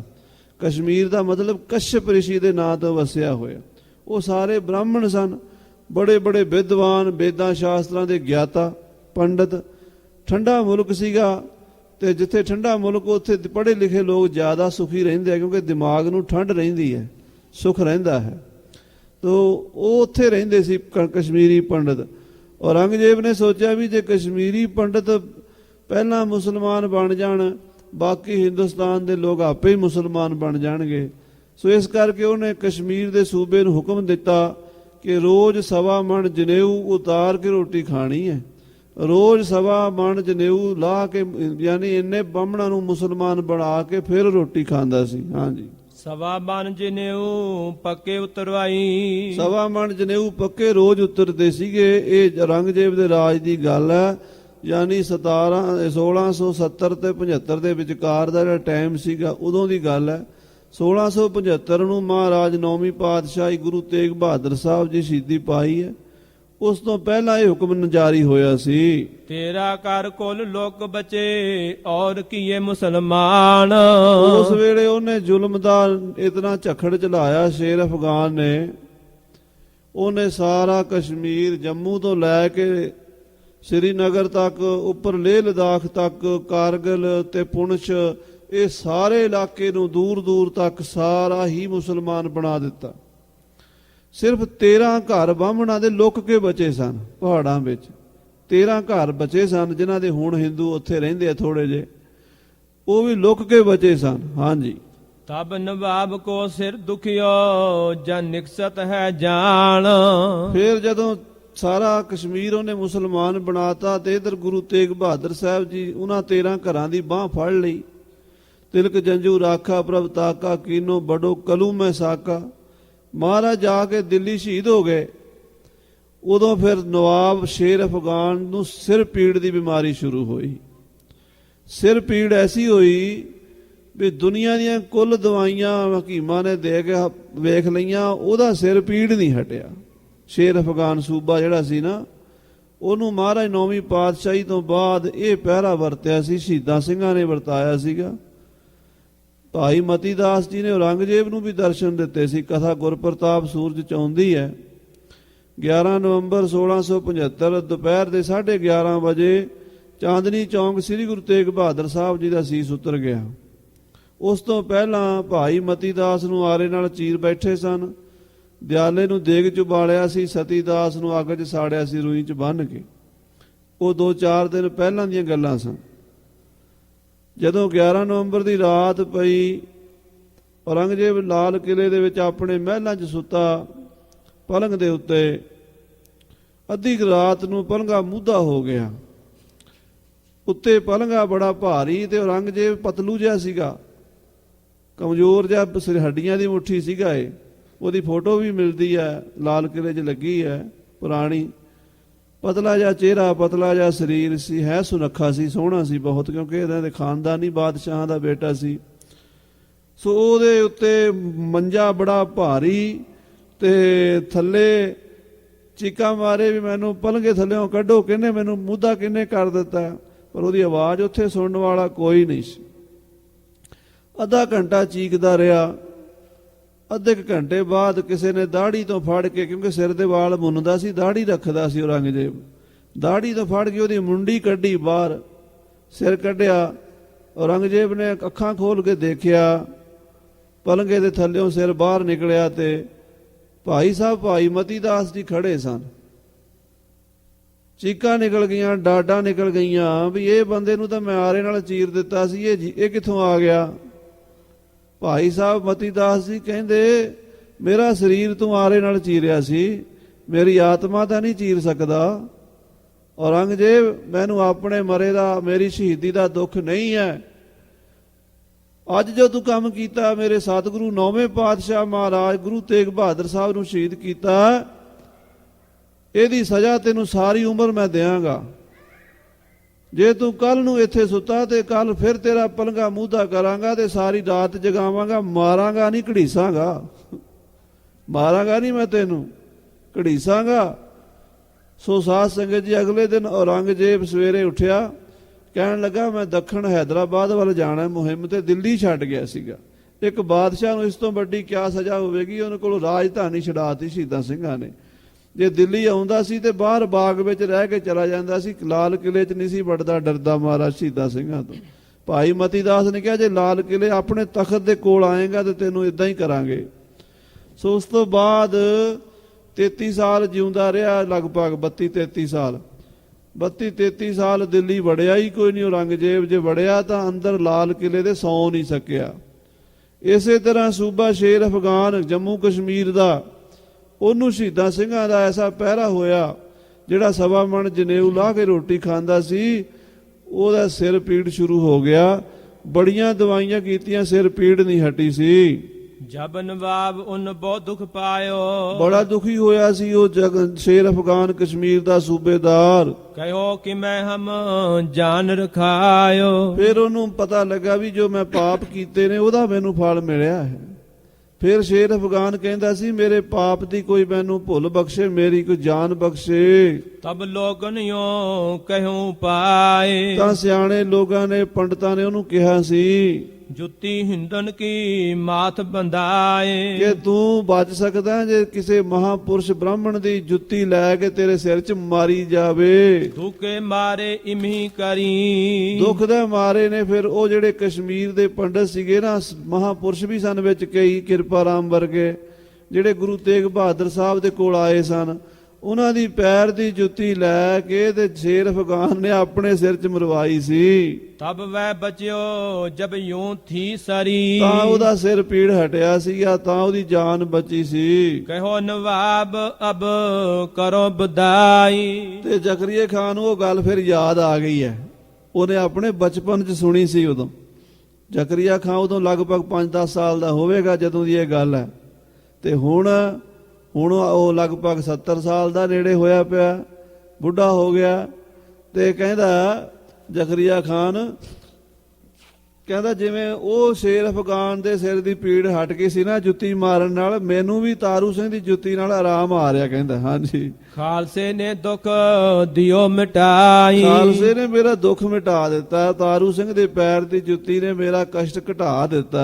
ਗੁਰੂ ਨਾਨਕ ਕੋ ਕੜਾ ਕਰਾਵੋ, ਹੁਣ ਮੈਂ ਗੁਰੂ ਨਾਨਕ ਦਾ ਕੜਾ ਕਰਾਵਾਂਗਾ। ਕਹਿੰਦਾ ਗੁਰੂ ਨਾਨਕ ਸਾਹਿਬ ਦੀ ਦੇਗ ਦਿਆਂਗਾ ਮੈਂ। ਦੀਪ ਮਾਲ ਵਿੱਚ ਸ਼ਹਿਰ ਜਲਾਵੋ, ਸਾਰੇ ਸ਼ਹਿਰ 'ਚ ਮੈਂ ਦੀਪਮਾਲਾ ਕਰਾਂਗਾ ਗੁਰੂ ਨਾਨਕ ਦੇ ਨਾਂ ਦੀ। ਬਜੇ ਛਦਿਆ ਨੇ ਸ਼ਲਕ ਕਰਾਈ, ਹੁਣ ਮੈਂ ਖੁਸ਼ੀ ਮਨਾਵਾਂਗਾ, ਮੇਰੀ ਜਾਨ ਬਚਣ ਲੱਗੀ ਹੈ। ਦਈ ਖੈਰਤ ਕੰਗਾਲਨ ਤਾਈ, ਕਹਿਣ ਲੱਗਾ ਖਜ਼ਾਨੇ ਵਿੱਚੋਂ ਮਾਇਆ ਕੱਢ ਕੇ ਕੰਗਾਲਾਂ ਗਰੀਬਾਂ ਨੂੰ ਵੰਡੋ। ਨਵਾਬ ਨੇ ਵਸਤਰ ਲੈ ਫਿਰ ਬਹਿਓ ਕਚਹਿਰੀ ਆਏ, ਸੋ ਥੋੜੇ ਆਰਾਮ ਜਿਹਾ ਹੋਇਆ ਤੇ ਜ਼ਕਰੀਆ ਖਾਨ ਕਹਿਣ ਲੱਗਾ ਮੈਨੂੰ ਕਚਹਿਰੀ 'ਚ ਲੈ ਚਲੋ। ਹੌਲੇ ਹੌਲੇ ਉਹਨੂੰ ਉਠਾ ਕੇ ਆਸਰਾ ਜਿਹਾ ਦੇ ਕੇ, ਬਿਮਾਰ ਤਾਂ ਬਹੁਤ ਹੋ ਚੁੱਕਾ ਸੀਗਾ, ਉਹਨੂੰ ਕਚਹਿਰੀ 'ਚ ਲਿਆਂਦਾ ਗਿਆ। ਆਏ ਸਿੰਘਨ ਸਾਚੀ ਸਾਖੀ ਸੋਹਮ ਲਈ ਪਰਤਾਏ, ਫਿਰ ਕਹਿਣ ਲੱਗਾ ਕਚਹਿਰੀ 'ਚ ਆ ਕੇ, ਆਪਣੀ ਕਚਹਿਰੀ 'ਚ ਉਹਨੇ ਕਿਹਾ, ਕਿਉਂਕਿ ਘਰ ਗੱਲ ਕਈ ਕੁਝ ਹੋਰ ਹੁੰਦੀ ਹੈ, ਜਿਹੜੀ ਕਚਹਿਰੀ 'ਚ ਹੁੰਦੀ ਹੈ ਕਾਨੂੰਨ ਬਣ ਜਾਂਦੀ ਹੈ। ਕਚਹਿਰੀ 'ਚ ਉਹਨੇ ਆਪਣੇ ਦਰਬਾਰੀਆਂ ਨੂੰ, ਆਪਣੇ ਅਫਸਰਾਂ ਨੂੰ ਕਿਹਾ, ਕਹਿਣ ਲੱਗਾ ਸਿੰਘਾਂ ਦੀ ਗੱਲ ਸੱਚੀ ਜੇ, ਮੈਂ ਆਪਣੀ ਅੱਖਾਂ ਨਾਲ ਪਤਿਆ ਬੈਠਾ, ਇਹਨਾਂ 'ਚ ਬੜੀ ਸੱਤਿਆ ਹੈ। ਇਹ ਖਾਲਸਾ ਪੰਥ ਬੜਾ ਮਹਾਨ ਹੈ। ਲੋਕੋ ਕਦੀ ਵੀ ਭੁੱਲ ਕੇ ਇਹਨਾਂ ਦੀ ਗੁਸਤਾਖੀ ਨਾ ਕਰਿਆ ਜੇ, ਕਦੀ ਇਹਨਾਂ ਸਿੱਖਾਂ ਨਾਲ ਵੈਰ ਨਾ ਕਰਿਆ ਜੇ, ਕਦੀ ਇਹਨਾਂ ਦੀ ਬੁਰਾਈ ਨਾ ਕਰਿਆ ਜੇ। ਇਦਾਂ ਉਹਨੇ ਆਪਣੀ ਕਚਹਿਰੀ ਦੇ ਵਿੱਚ ਆਪਣੇ ਅਫਸਰਾਂ ਨੂੰ ਕਿਹਾ। ਹਾਂਜੀ, ਸੁਬੇਗ ਸਿੰਘ ਕੋ ਨਵਾਬ ਬੁਲਾਇਆ, ਫਿਰ ਉਹਨੇ ਆਪਣੀ ਕਚਹਿਰੀ ਦੇ ਵਿੱਚ ਹੀ ਭਾਈ ਸੁਬੇਗ ਸਿੰਘ ਜੰਬਰ ਨੂੰ ਸੱਦਿਆ। ਕਰ ਆਦਰ ਤਿਸ ਪਾਸ ਬਹਾਇਆ, ਬੜੇ ਆਦਰ ਦੇ ਨਾਲ ਕਹਿਣ ਲੱਗਾ ਸੁਬੇਗ ਸਿੰਘ ਮੇਰੇ ਕੋਲ ਬਹਿ ਜਾ। ਹਾਂਜੀ, ਸਾਚ ਗੁਰੂ ਤੁਮ ਸਾਚੀ ਬਾਣੀ, ਜ਼ਕਰੀਆ ਖਾਨ ਕਹਿੰਦਾ ਸੁਬੇਗ ਸਿੰਘ ਤੁਹਾਡਾ ਗੁਰੂ ਵੀ ਸੱਚਾ ਹੈ ਤੇ ਤੁਹਾਡੇ ਗੁਰੂ ਦੀ ਬਾਣੀ ਵੀ ਸੱਚੀ ਹੈ। ਅਜਮਾਏ ਸਿਆਮ ਉਪਰ ਬਿਹਾਨੀ, ਮੈਂ ਤਾਂ ਅਜਮਾ ਲਈ ਹੈ, ਮੇਰੇ ਤੇ ਬੀਤੀ ਹੈ, ਮੈਨੂੰ ਪਤਾ ਹੈ ਗੁਰੂ ਦੀ ਬਾਣੀ ਦਾ ਅੱਖਰ ਅੱਖਰ ਸੱਚ ਹੈ। ਹਾਂਜੀ, ਮਰ ਜਾਵੋ ਮੈਂ ਭਾਵੇਂ ਅਬੀ, ਹੁਣ ਮੈਂ ਮਰ ਜਾਣਾ, ਭਾਵੇਂ ਮੈਂ ਹੁਣੇ ਮਰ ਜਾਵਾਂ, ਮੈਨੂੰ ਕੋਈ ਡਰ ਨਹੀਂ, ਪਰ ਮੈਂ ਆਪਣੇ ਪੰਜਾਬ ਦੇ ਸਾਰੇ ਅਫਸਰਾਂ ਨੂੰ, ਆਪਣੇ ਦਰਬਾਰੀਆਂ ਨੂੰ ਇਹ ਗੱਲ ਕਹਿਣੀ ਚਾਹੁੰਦਾ ਹਾਂ, ਹੈ ਮਰ ਜਾਣਾ ਸਿਰ ਪਰ ਸਭੀ। ਕਿਉਂਕਿ ਮਰ ਤਾਂ ਜਾਣਾ ਹੀ, ਹਰ ਇੱਕ ਦੇ ਸਿਰ ਤੇ ਮੌਤ ਆਉਂਦੀ ਹੈ। ਮੈਂ ਮਰਨਾ ਹੈ, ਪਰ ਮਰਨ ਤੋਂ ਪਹਿਲਾਂ ਮੈਂ ਕਾਨੂੰਨ ਬਣਾਉਂਦਾ ਹਾਂ। ਜਾਨ ਕੰਦਨ ਕੋ ਦੁਖ ਮਿਟ ਗਇਓ। ਮੇਰਾ ਵੱਡਾ ਭਾਰੀ ਦੁੱਖ ਸੀ ਜਿਹੜਾ ਸਿੰਘਾਂ ਦੇ ਖਾਲਸੇ ਦੇ ਬਚਨਾਂ ਨਾਲ ਘਟਿਆ ਹੈ। ਪਿਸ਼ਾਬ ਦਾ ਬੰਦ ਮੈਨੂੰ ਪਿਆ ਹੋਇਆ ਸੀ ਤੇ ਅੱਜ ਮੈਂ ਸੁਖੀ ਹੋਇਆ ਹਾਂ ਥੋੜਾ ਜਿਹਾ। ਤੁਮ ਕਿਰਪਾ ਤੇ ਸੁਖ ਸਭ ਭਇਓ। ਭਾਈ ਸੁਬੇਗ ਸਿੰਘ ਜੀ, ਤੁਹਾਡੀ ਕਿਰਪਾ ਨਾਲ ਮੈਂ ਸੁਖੀ ਹੋਇਆ ਹਾਂ। ਐਸੋ ਦੁਖ ਹਮ ਫੇਰ ਨ ਆਵੇ। ਕਹਿੰਦਾ ਇਹੋ ਜਿਹਾ ਦੁੱਖ ਮੁੜ ਕੇ ਮੈਨੂੰ ਨਾ ਵੇਖਣਾ ਪਵੇ, ਨਾ ਮੇਰੀ ਔਲਾਦ ਨੂੰ ਵੇਖਣਾ ਪਵੇ। ਇਸ ਕਰਕੇ ਮੈਂ ਕਹਿਣਾ ਆ। ਹਾਂਜੀ, ਜਾਨ ਹਮਾਰੀ ਸੁਖ ਸੋ ਜਾਵੇ। ਮੇਰੀ ਜਾਨ ਸੁਖ ਨਾਲ ਨਿਕਲ ਜਾਵੇ। ਮੈਂ ਆਪਣੀਆਂ ਆਉਣ ਵਾਲੀਆਂ ਪੀੜ੍ਹੀਆਂ ਨੂੰ ਵੀ ਕਹਿ ਚੱਲਿਆ ਵੀ ਕਦੀ ਕਿਸੇ ਸੰਤ ਮਹਾਪੁਰਸ਼ ਨੂੰ, ਕਿਸੇ ਗੁਰੂ ਕੇ ਸਿੱਖ ਨੂੰ ਕਸ਼ਟ ਨਾ ਦਿਆ ਜੇ। ਸਿੰਘਨ ਪਰ ਮੈਂ ਜ਼ੁਲਮੀ ਕਰਾਈ। ਮੈਂ ਸਿੰਘਾਂ ਤੇ ਬੜੇ ਜ਼ੁਲਮ ਕੀਤੇ ਆ। ਮੈਂ ਇਕਬਾਲ ਕਰਦਾ ਹਾਂ ਕਿ ਮੇਰੇ ਤੋਂ 20-22 ਸਾਲ 'ਚ ਹਜ਼ਾਰਾਂ ਸਿੱਖ ਬੇਗੁਨਾਹ ਮਾਰੇ ਗਏ ਹਨ। ਆਪਣੀ ਕਰਨੀ ਆਪੇ ਬਾਈ। ਔਰ ਮੈਂ ਆਪਣੀ ਕਰਨੀ ਦਾ ਫਲ ਵੇਖ ਲਿਆ ਹੈ। ਮੈਂ ਆਪਣੀ ਕਰਨੀ ਭੋਗ ਕੇ ਚੱਲਿਆ ਹਾਂ। ਦੁਨੀਆ ਦੇ ਲੋਕੋ, ਤੁਸੀਂ ਸਮਝ ਜਾਓ ਮੇਰਾ ਜੋ ਅਸਰ ਹੋਇਆ, ਜੇ ਤੁਸੀਂ ਇਦਾਂ ਕਰੋਗੇ ਤੁਹਾਡਾ ਵੀ ਇਹ ਅਸਰ ਹੋਵੇਗਾ। ਜੋ ਹਮ ਇਹਾਂ ਰਹੇ ਔਲਾਦ। ਜੇ ਮੇਰੇ ਤੋਂ ਪਿੱਛੇ ਮੇਰੀ ਔਲਾਦ ਵੀ ਰਾਜ ਕਰੇਗੀ, ਸਿੰਘਨ ਸੋਵੈ ਕਰੇ ਨਾ ਬਾਦ। ਤਾਂ ਮੈਂ ਉਹਨਾਂ ਨੂੰ ਵੀ ਕਹਿ ਦਿਆਂਗਾ ਵੀ ਮੇਰੇ ਬੱਚਿਓ, ਕਦੀ ਸਿੰਘਾਂ ਨਾਲ ਛੇੜਖਾਨੀ ਨਾ ਕਰਿਆ ਜੇ, ਸਿੰਘਾਂ ਨਾਲ ਵੈਰ ਵਿਰੋਧ ਨਾ ਕਰਿਆ ਜੇ, ਸਿੰਘਾਂ ਦਾ ਬੁਰਾ ਨਾ ਸੋਚਿਆ ਜੇ। ਲੜਤ ਭਿੜਤ ਰਨ ਜੋ ਕੁਛ ਹੋਈ। ਲੜਾਈ ਦੀ ਗੱਲ ਕੁਝ ਹੋਰ ਹੁੰਦੀ ਹੈ। ਲੜਾਈ ਦੇ ਵਿੱਚ ਆਮਣੇ ਸਾਹਮਣੇ ਲੜਦਿਆਂ ਭਿੜਦਿਆਂ ਬੰਦੇ ਦੋਹਾਂ ਧਿਰਾਂ ਦੇ ਮਰ ਜਾਂਦੇ ਆ। ਉਹਦੀ ਗੱਲ ਕੁਝ ਹੋਰ ਹੁੰਦੀ ਹੈ। ਇਹ ਗੱਲ ਮਲੇਰਕੋਟਲੇ ਵਾਲੇ ਨੇ ਵੀ ਕਹੀ ਸੀ। ਉਹਨੇ ਕਿਹਾ ਸੀ ਵੀ ਗੁਰੂ ਗੋਬਿੰਦ ਸਿੰਘ ਦੇ ਨਾਲ ਲੜਾਈ 'ਚ ਮੇਰਾ ਭਰਾ ਮਰਿਆ, ਜੇ ਗੁਰੂ ਗੋਬਿੰਦ ਸਿੰਘ ਤੋਂ ਬਦਲਾ ਲੈਣਾ ਤਾਂ ਮੈਂ ਲੜਾਈ 'ਚ ਲਵਾਂਗਾ। ਲੜਾਈ ਦੀ ਗੱਲ ਹੋਰ ਹੈ। ਇਹਨਾਂ ਬੱਚਿਆਂ ਦਾ ਕੀ ਕਸੂਰ ਹੈ? ਬੇਗੁਨਾਹ ਦੁੱਧ ਚੁੰਘਦੇ ਬੱਚੇ, ਇਹਨਾਂ ਨੂੰ ਕਿਉਂ ਮਾਰੀਏ? ਇਹਨਾਂ ਨੂੰ ਕਿਉਂ ਸਜ਼ਾ ਦਈਏ? ਤੋ ਹੁਣ ਜ਼ਕਰੀਆ ਦੀ ਅੱਖ ਖੁੱਲੀ ਹੈ। ਕਹਿੰਦਾ ਚਲੋ ਲੜਾਈ ਦੇ ਵਿੱਚ ਉਹ ਸਾਡੇ ਬੰਦੇ ਮਾਰ ਜਾਂਦੇ ਆ, ਅਸੀਂ ਉਹਨਾਂ ਦੇ ਮਾਰ ਦਿੰਦੇ ਆ, ਉਹ ਗੱਲ ਵੱਖਰੀ ਹੈ। ਅੱਗੇ ਨੂੰ ਮੇਰੇ ਤੇ ਬੱਚਿਆਂ ਨੂੰ ਮੈਂ ਕਹਾਂਗਾ ਵੀ ਸਿੰਘਾਂ ਨਾਲ ਲੜਾਈ ਵੀ ਨਾ ਕਰਿਆ ਜੇ। ਪਰ ਜੇ ਕਿਤੇ ਉਹ ਕਿਸੇ ਬੇਗੁਨਾਹ ਸਿੱਖ ਨੂੰ ਤਸੀਹੇ ਦਿਓਗੇ ਤਾਂ ਫਿਰ ਮੇਰੇ ਵਾਲਾ ਹੀ ਹਾਲ ਹੋਵੇਗਾ। ਤਾਕੋ ਦੋਸ ਲਗਤ ਨਾ ਕੋਈ। ਲੜਾਈ ਵਿੱਚ ਆਮਣੇ ਸਾਹਮਣੇ ਜਦੋਂ ਸੂਰਮੇ ਭਿੜਦੇ ਆ, ਦੋਵਾਂ ਕੋਲ ਹਥਿਆਰ ਹੁੰਦੇ ਆ, ਦੋਵੇਂ ਮਾਰਦੇ ਆ, ਦੋਵੇਂ ਮਰਦੇ ਆ, ਉਹਦਾ ਦੋਸ਼ ਨਹੀਂ ਹੁੰਦਾ, ਉਹ ਕਤਲ ਨਹੀਂ ਗਿਣਿਆ ਜਾਂਦਾ ਜਿਹੜਾ ਲੜਾਈ ਦੇ ਵਿੱਚ ਹੋਵੇ। ਜਿਹੜਾ ਕਤਲ ਜਾਣ ਬੁੱਝ ਕੇ ਕਿਸੇ ਨੂੰ ਦੁੱਖ ਦੇ ਦੇ ਕੇ, ਤਸੀਹੇ ਦੇ ਦੇ ਕੇ ਮਾਰਨਾ ਹੈ, ਉਹ ਵੱਡਾ ਗੁਨਾਹ ਹੁੰਦਾ ਹੈ। ਫਿਰ ਨਵਾਬ ਜੰਬਰ ਕਹਿਓ ਮੰਗ ਜੋ ਤੋਹੇ ਚਹਿ ਕਾਮ। ਹੁਣ ਭਾਈ ਸਾਹਿਬ, ਭਾਈ ਸੁਬੇਗ ਸਿੰਘ ਜਿਹੜੇ ਬਹੁਤ ਪੜ੍ਹੇ ਲਿਖੇ ਸਨ, ਕਹਿੰਦੇ ਇਹਨਾਂ ਨੇ ਲਾਹੌਰ ਦੀ ਠੇਕੇਦਾਰੀ ਵੀ ਕੀਤੀ ਹੈ, ਕੋਤਵਾਲੀ ਵੀ ਕੀਤੀ ਹੈ, ਹੋਰ ਵੀ ਬਹੁਤ ਸਾਰੇ ਅਹੁਦਿਆਂ ਤੇ ਰਹੇ ਹੈ। ਸਰਕਾਰੀ ਦਰਬਾਰ ਦੇ ਵਿੱਚ ਲਾਹੌਰ ਦੇ ਵਿੱਚ ਇਹਨਾਂ ਦੀ ਬਹੁਤ ਚੱਲਦੀ ਸੀ। ਜ਼ਕਰੀਆ ਖਾਨ ਨੂੰ ਕੋਈ ਕੰਮ ਹੁੰਦਾ ਸੀ ਸਿੰਘਾਂ ਨਾਲ ਤੇ ਇਹਨਾਂ ਨੂੰ ਹੀ ਭੇਜਦੇ ਸੀ। ਅੱਜ ਭਾਈ ਸੁਬੇਗ ਸਿੰਘ ਜੀ ਨੂੰ ਜ਼ਕਰੀਆ ਖਾਨ ਕਹਿਣ ਲੱਗਾ, ਸੁਬੇਗ ਸਿੰਘ ਦੱਸ ਤੈਨੂੰ ਮੈਂ ਕੀ ਦਿਆਂ, ਮੰਗ ਜੋ ਤੂੰ ਮੰਗੇਗਾ, ਜੋ ਪੰਜਾਬ ਦੇ ਵਿੱਚ ਸਿੱਖਾਂ ਨੂੰ ਚਾਹੀਦਾ, ਤੈਨੂੰ ਚਾਹੀਦਾ, ਉਹ ਮੇਰੇ ਤੋਂ ਮੰਗ, ਮੈਂ ਦਿਆਂਗਾ। ਹਾਂਜੀ। ਛੋਟ ਨਵਾਬੀ ਏਕ ਹਮ ਔਰ ਚਾਹੋ ਲਹੋ ਸਾਂਭ। ਮੇਰੇ ਕੋਲ ਇੱਕ ਨਵਾਬੀ ਹੈ, ਬਾਕੀ ਤੂੰ ਦੱਸ ਕੀ ਚਾਹੁੰਦਾ, ਬਾਕੀ ਤੈਨੂੰ ਦੇ ਦਿਆਂ ਸਾਰਾ ਪੰਜਾਬ। ਇੱਕ ਨਵਾਬੀ ਦਾ ਮੇਰੇ ਕੋਲ ਹੈ, ਮੈਨੂੰ ਰਹਿਣ ਦੇ। ਦੇਖੋ ਜ਼ਕਰੀਆ ਮਰਦਾ ਹੋਇਆ ਵੀ ਨਵਾਬੀ ਨਹੀਂ ਛੱਡਣੀ ਚਾਹੁੰਦਾ। ਇਹ ਕੁਰਸੀ ਦੀ ਇਹੋ ਜਿਹੀ ਭੈੜੀ ਬਿਮਾਰੀ ਹੁੰਦੀ ਹੈ। ਕਹਿੰਦਾ ਹੋਰ ਮੰਗ ਲੈ, ਕੀ ਮੰਗਣਾ ਹੈ? ਸੁਬੇਗ ਸਿੰਘ ਤਬ ਮਨੈ ਵਿਚਾਰਿਓ। ਭਾਈ ਸਾਹਿਬ ਭਾਈ ਸੁਬੇਗ ਸਿੰਘ ਬੜੇ ਸਿਆਣੇ ਰਾਜਨੀਤੀ ਦੇ ਪੰਡਿਤ ਸੀਗੇ। ਸੋਚ ਕੇ ਕਹਿਣ ਲੱਗੇ, ਕਾਮ ਖਾਲਸੇ ਚਹੀਤ ਸਵਾਰਿਓ। ਉਹ ਕਹਿਣ ਲੱਗੇ ਹੁਣ ਇਹ ਕਾਬੂ ਆਇਆ, ਜੋ ਇਹਦੇ ਕੋਲੋਂ ਲਈਏ ਮਿਲਦਾ ਲੈ ਲਈਏ, ਖਾਲਸੇ ਦਾ ਕੰਮ ਸੌਰ ਜਾਏਗਾ। ਜਿਹੜੇ ਸਾਧ ਸੰਗਤ ਜੀ ਹੁੰਦੇ ਆ ਨਾ, ਸਿਆਣੇ ਸਿੰਘ, ਉਹ ਸਮਾਂ ਨਹੀਂ ਜਾਣ ਦਿੰਦੇ ਹੱਥੋਂ। ਜਦੋਂ ਕੁਝ ਮਿਲਦਾ, ਜਿੰਨਾ ਮਿਲਦਾ ਉਹ ਤਾਂ ਲਓ। ਤੇ ਜਦੋਂ ਪਹਿਲੀ ਨਵਾਬੀ ਆਈ ਸੀ, ਉਦੋਂ ਵੀ ਸਿੰਘ ਕਹਿੰਦੇ ਅਸੀਂ ਨਵਾਬੀ ਨਹੀਂ ਲੈਣੀ। ਸੁਬੇਗ ਸਿੰਘ ਨੇ ਕਿਹਾ ਸੀ ਜੋ ਮਿਲਦਾ ਉਹ ਤਾਂ ਲਓ, ਪਾਤਸ਼ਾਹੀ ਬਾਅਦ 'ਚ ਲੈ ਲਿਆ ਜੇ। ਤੁਸੀਂ ਪਾਤਸ਼ਾਹੀ ਲੈਂਦੇ ਲੈਂਦੇ ਨਵਾਬੀ ਦਾ ਨਾ ਛੱਡੋ। ਸੋ ਹੁਣ ਉਹਨੇ ਸੋਚਿਆ ਵੀ ਜੋ ਇਹ ਦਿੰਦਾ ਉਹ ਤਾਂ ਲਈਏ ਇਹਦੇ ਕੋਲੋਂ। ਹਾਂਜੀ, ਕਰੋ ਚਬੂਤਰੈ ਮੋਹਿ ਮੁਖਤਿਆਰ। ਭਾਈ ਸੁਬੇਗ ਸਿੰਘ ਜੀ ਕਹਿਣ ਲੱਗੇ ਫਿਰ ਇੰਝ ਕਰ, ਮੈਨੂੰ ਤੂੰ ਕੋਤਵਾਲੀ ਦਾ ਮਹਿਕਮਾ ਦੇ ਦੇ, ਚਬੂਤਰਾ ਪੁਲਿਸ ਮਹਿਕਮਾ, ਉਹ ਸਾਰੇ ਸ਼ਹਿਰ ਦਾ ਬੰਦੋਬਸਤ ਕਰਦੇ ਆ, ਥਾਣੇ ਵਾਲਿਆਂ ਕੋਲ ਹੀ ਹੁੰਦਾ ਸਾਰਾ ਵਾਧਾ ਘਾਟਾ, ਤੂੰ ਮੈਨੂੰ ਸ਼ਹਿਰ ਦੀ ਕੋਤਵਾਲੀ ਦੇ ਦੇ, ਮੈਂ ਥਾਣੇਦਾਰ ਮੈਨੂੰ ਬਣਾ ਦੇ। ਉਹਦਾ ਮਤਲਬ ਸੀ ਜੇ ਮੈਂ ਥਾਣੇਦਾਰ ਬਣ ਗਿਆ, ਕੱਲ ਨੂੰ ਕਿਸੇ ਸਿੱਖ ਨੂੰ ਲਾਹੌਰ ਦੇ ਵਿੱਚ ਕੋਈ ਹੋਏ ਤਾਂ ਨਹੀਂ ਕਹੇਗਾ, ਮੇਰਾ ਹੁਕਮ ਚੱਲੇਗਾ, ਇਸ ਕਰਕੇ ਮੈਨੂੰ ਚਬੂਤਰੇ ਦਾ ਮੁਖਤਿਆਰ ਬਣਾ ਦਿਓ। ਹਾਂਜੀ, ਲਗੇ ਟਕਸਾਲ ਅਬ ਨਾਮ ਹਮਾਰ। ਦੂਜਾ ਇੱਕ ਹੋਰ ਮਹਿਕਮਾ ਉਹ ਟਕਸਾਲ ਦਾ, ਜਿੱਥੇ ਰੁਪਈਏ ਬਣਦੇ ਆ, ਅੱਜ ਕੱਲ ਕਹਿੰਦੇ ਰਿਜ਼ਰਵ ਬੈਂਕ, ਉਹ ਪਹਿਲਾਂ ਟਕਸਾਲ ਕਹਿੰਦੇ ਸੀ, ਉਹਦੇ 'ਚ ਰੁਪਈਏ ਟਕੇ ਮੋਹਰਾਂ ਸੋਨੇ ਦੀਆਂ ਚਾਂਦੀ ਦੇ ਰੁਪਈਏ ਉੱਥੇ ਬਣਦੇ ਸੀ। ਉਹ ਸਾਡੇ ਨਾਂ ਕਰਦੇ, ਉਹ ਅਸੀਂ ਉਹ ਆਪਣੇ ਹਿਸਾਬ ਨਾਲ ਅਸੀਂ ਰੁਪਈਏ ਢਾਲਿਆ ਕਰਾਂਗੇ। ਸੋ ਬਾਤ ਮਨ ਲਈ ਨਵਾਬ। ਨਵਾਬ ਕਹਿੰਦਾ ਠੀਕ ਹੈ ਸੁਬੇਗ ਸਿੰਘ, ਮੈਨੂੰ ਤੇ ਦੋਵੇਂ ਮਹਿਕਮੇ ਮੈਂ ਤੈਨੂੰ ਦਿੱਤੇ, ਕੋਤਵਾਲੀ ਵੀ ਤੇਰੀ, ਥਾਣੇਦਾਰੀ, ਸਾਰੇ ਸ਼ਹਿਰ ਦਾ ਮਾਲਕ ਤੂੰ, ਤੇਰਾ ਹੁਕਮ ਚੱਲੇਗਾ, ਚਬੂਤਰੇ ਤੇ ਤੇਰਾ ਹੁਕਮ ਚੱਲੇਗਾ। ਚਬੂਤਰਾ ਅੱਜ ਕੱਲ੍ਹ ਚੌਂਕੀ ਕਹਿੰਦੇ, ਪੁਲਿਸ ਪੋਸਟ ਕਹਿੰਦੇ ਆ ਜਾਂ ਥਾਣਾ ਕਹਿੰਦੇ ਆਪਾਂ, ਪਹਿਲਾਂ ਉਹਨੂੰ ਚਬੂਤਰਾ ਕਹਿੰਦੇ ਸੀ। ਉੱਥੇ ਕੋਤਵਾਲ ਬਹਿੰਦਾ ਸੀ, ਚਬੂਤਰੇ ਦੇ ਸਾਰੇ ਸ਼ਹਿਰ ਦੇ ਮੁਕੱਦਮੇ ਕੋਈ ਪੇਸ਼ ਹੁੰਦੇ ਸੀ, ਉਹਦਾ ਫੈਸਲਾ ਨਾਲ ਨਾਲ ਕਰੀ ਜਾਂਦਾ ਸੀ। ਸਾਰੇ ਲਾਹੌਰ ਸ਼ਹਿਰ ਦੀ, ਪੰਜਾਬ ਦੀ ਕੋਤਵਾਲੀ ਮਿਲ ਗਈ। ਇੱਕ ਸਾਰੇ ਲਾਹੌਰ ਸ਼ਹਿਰ ਦੀ ਟਕਸਾਲ, ਜਿੱਥੇ ਪੈਸੇ ਬਣਦੇ, ਉਹ ਸਾਰੀ ਸੁਬੇਗ ਸਿੰਘ ਨੂੰ ਮਿਲ ਗਈ। ਮੇਨ ਦੋ ਹੀ ਤਾਕਤਾਂ ਸੀ, ਇੱਕ ਪੈਸੇ ਦੀ, ਇੱਕ ਪ੍ਰਬੰਧ ਦੀ, ਉਹ ਭਾਈ ਸਾਹਿਬ ਦੇ ਹੱਥ ਆ ਗਈ। ਕਿਉ ਚਬੂਤਰ ਸਿੰਘ ਕੇ ਤਾਬ। ਸੋ ਲਾਹੌਰ ਦੀ ਕੋਤਵਾਲੀ ਚਬੂਤਰਾ ਭਾਈ ਸਾਹਿਬ ਭਾਈ ਸੁਬੇਗ ਸਿੰਘ ਜੰਬਰ ਜੀ ਨੂੰ ਮਿਲ ਗਿਆ।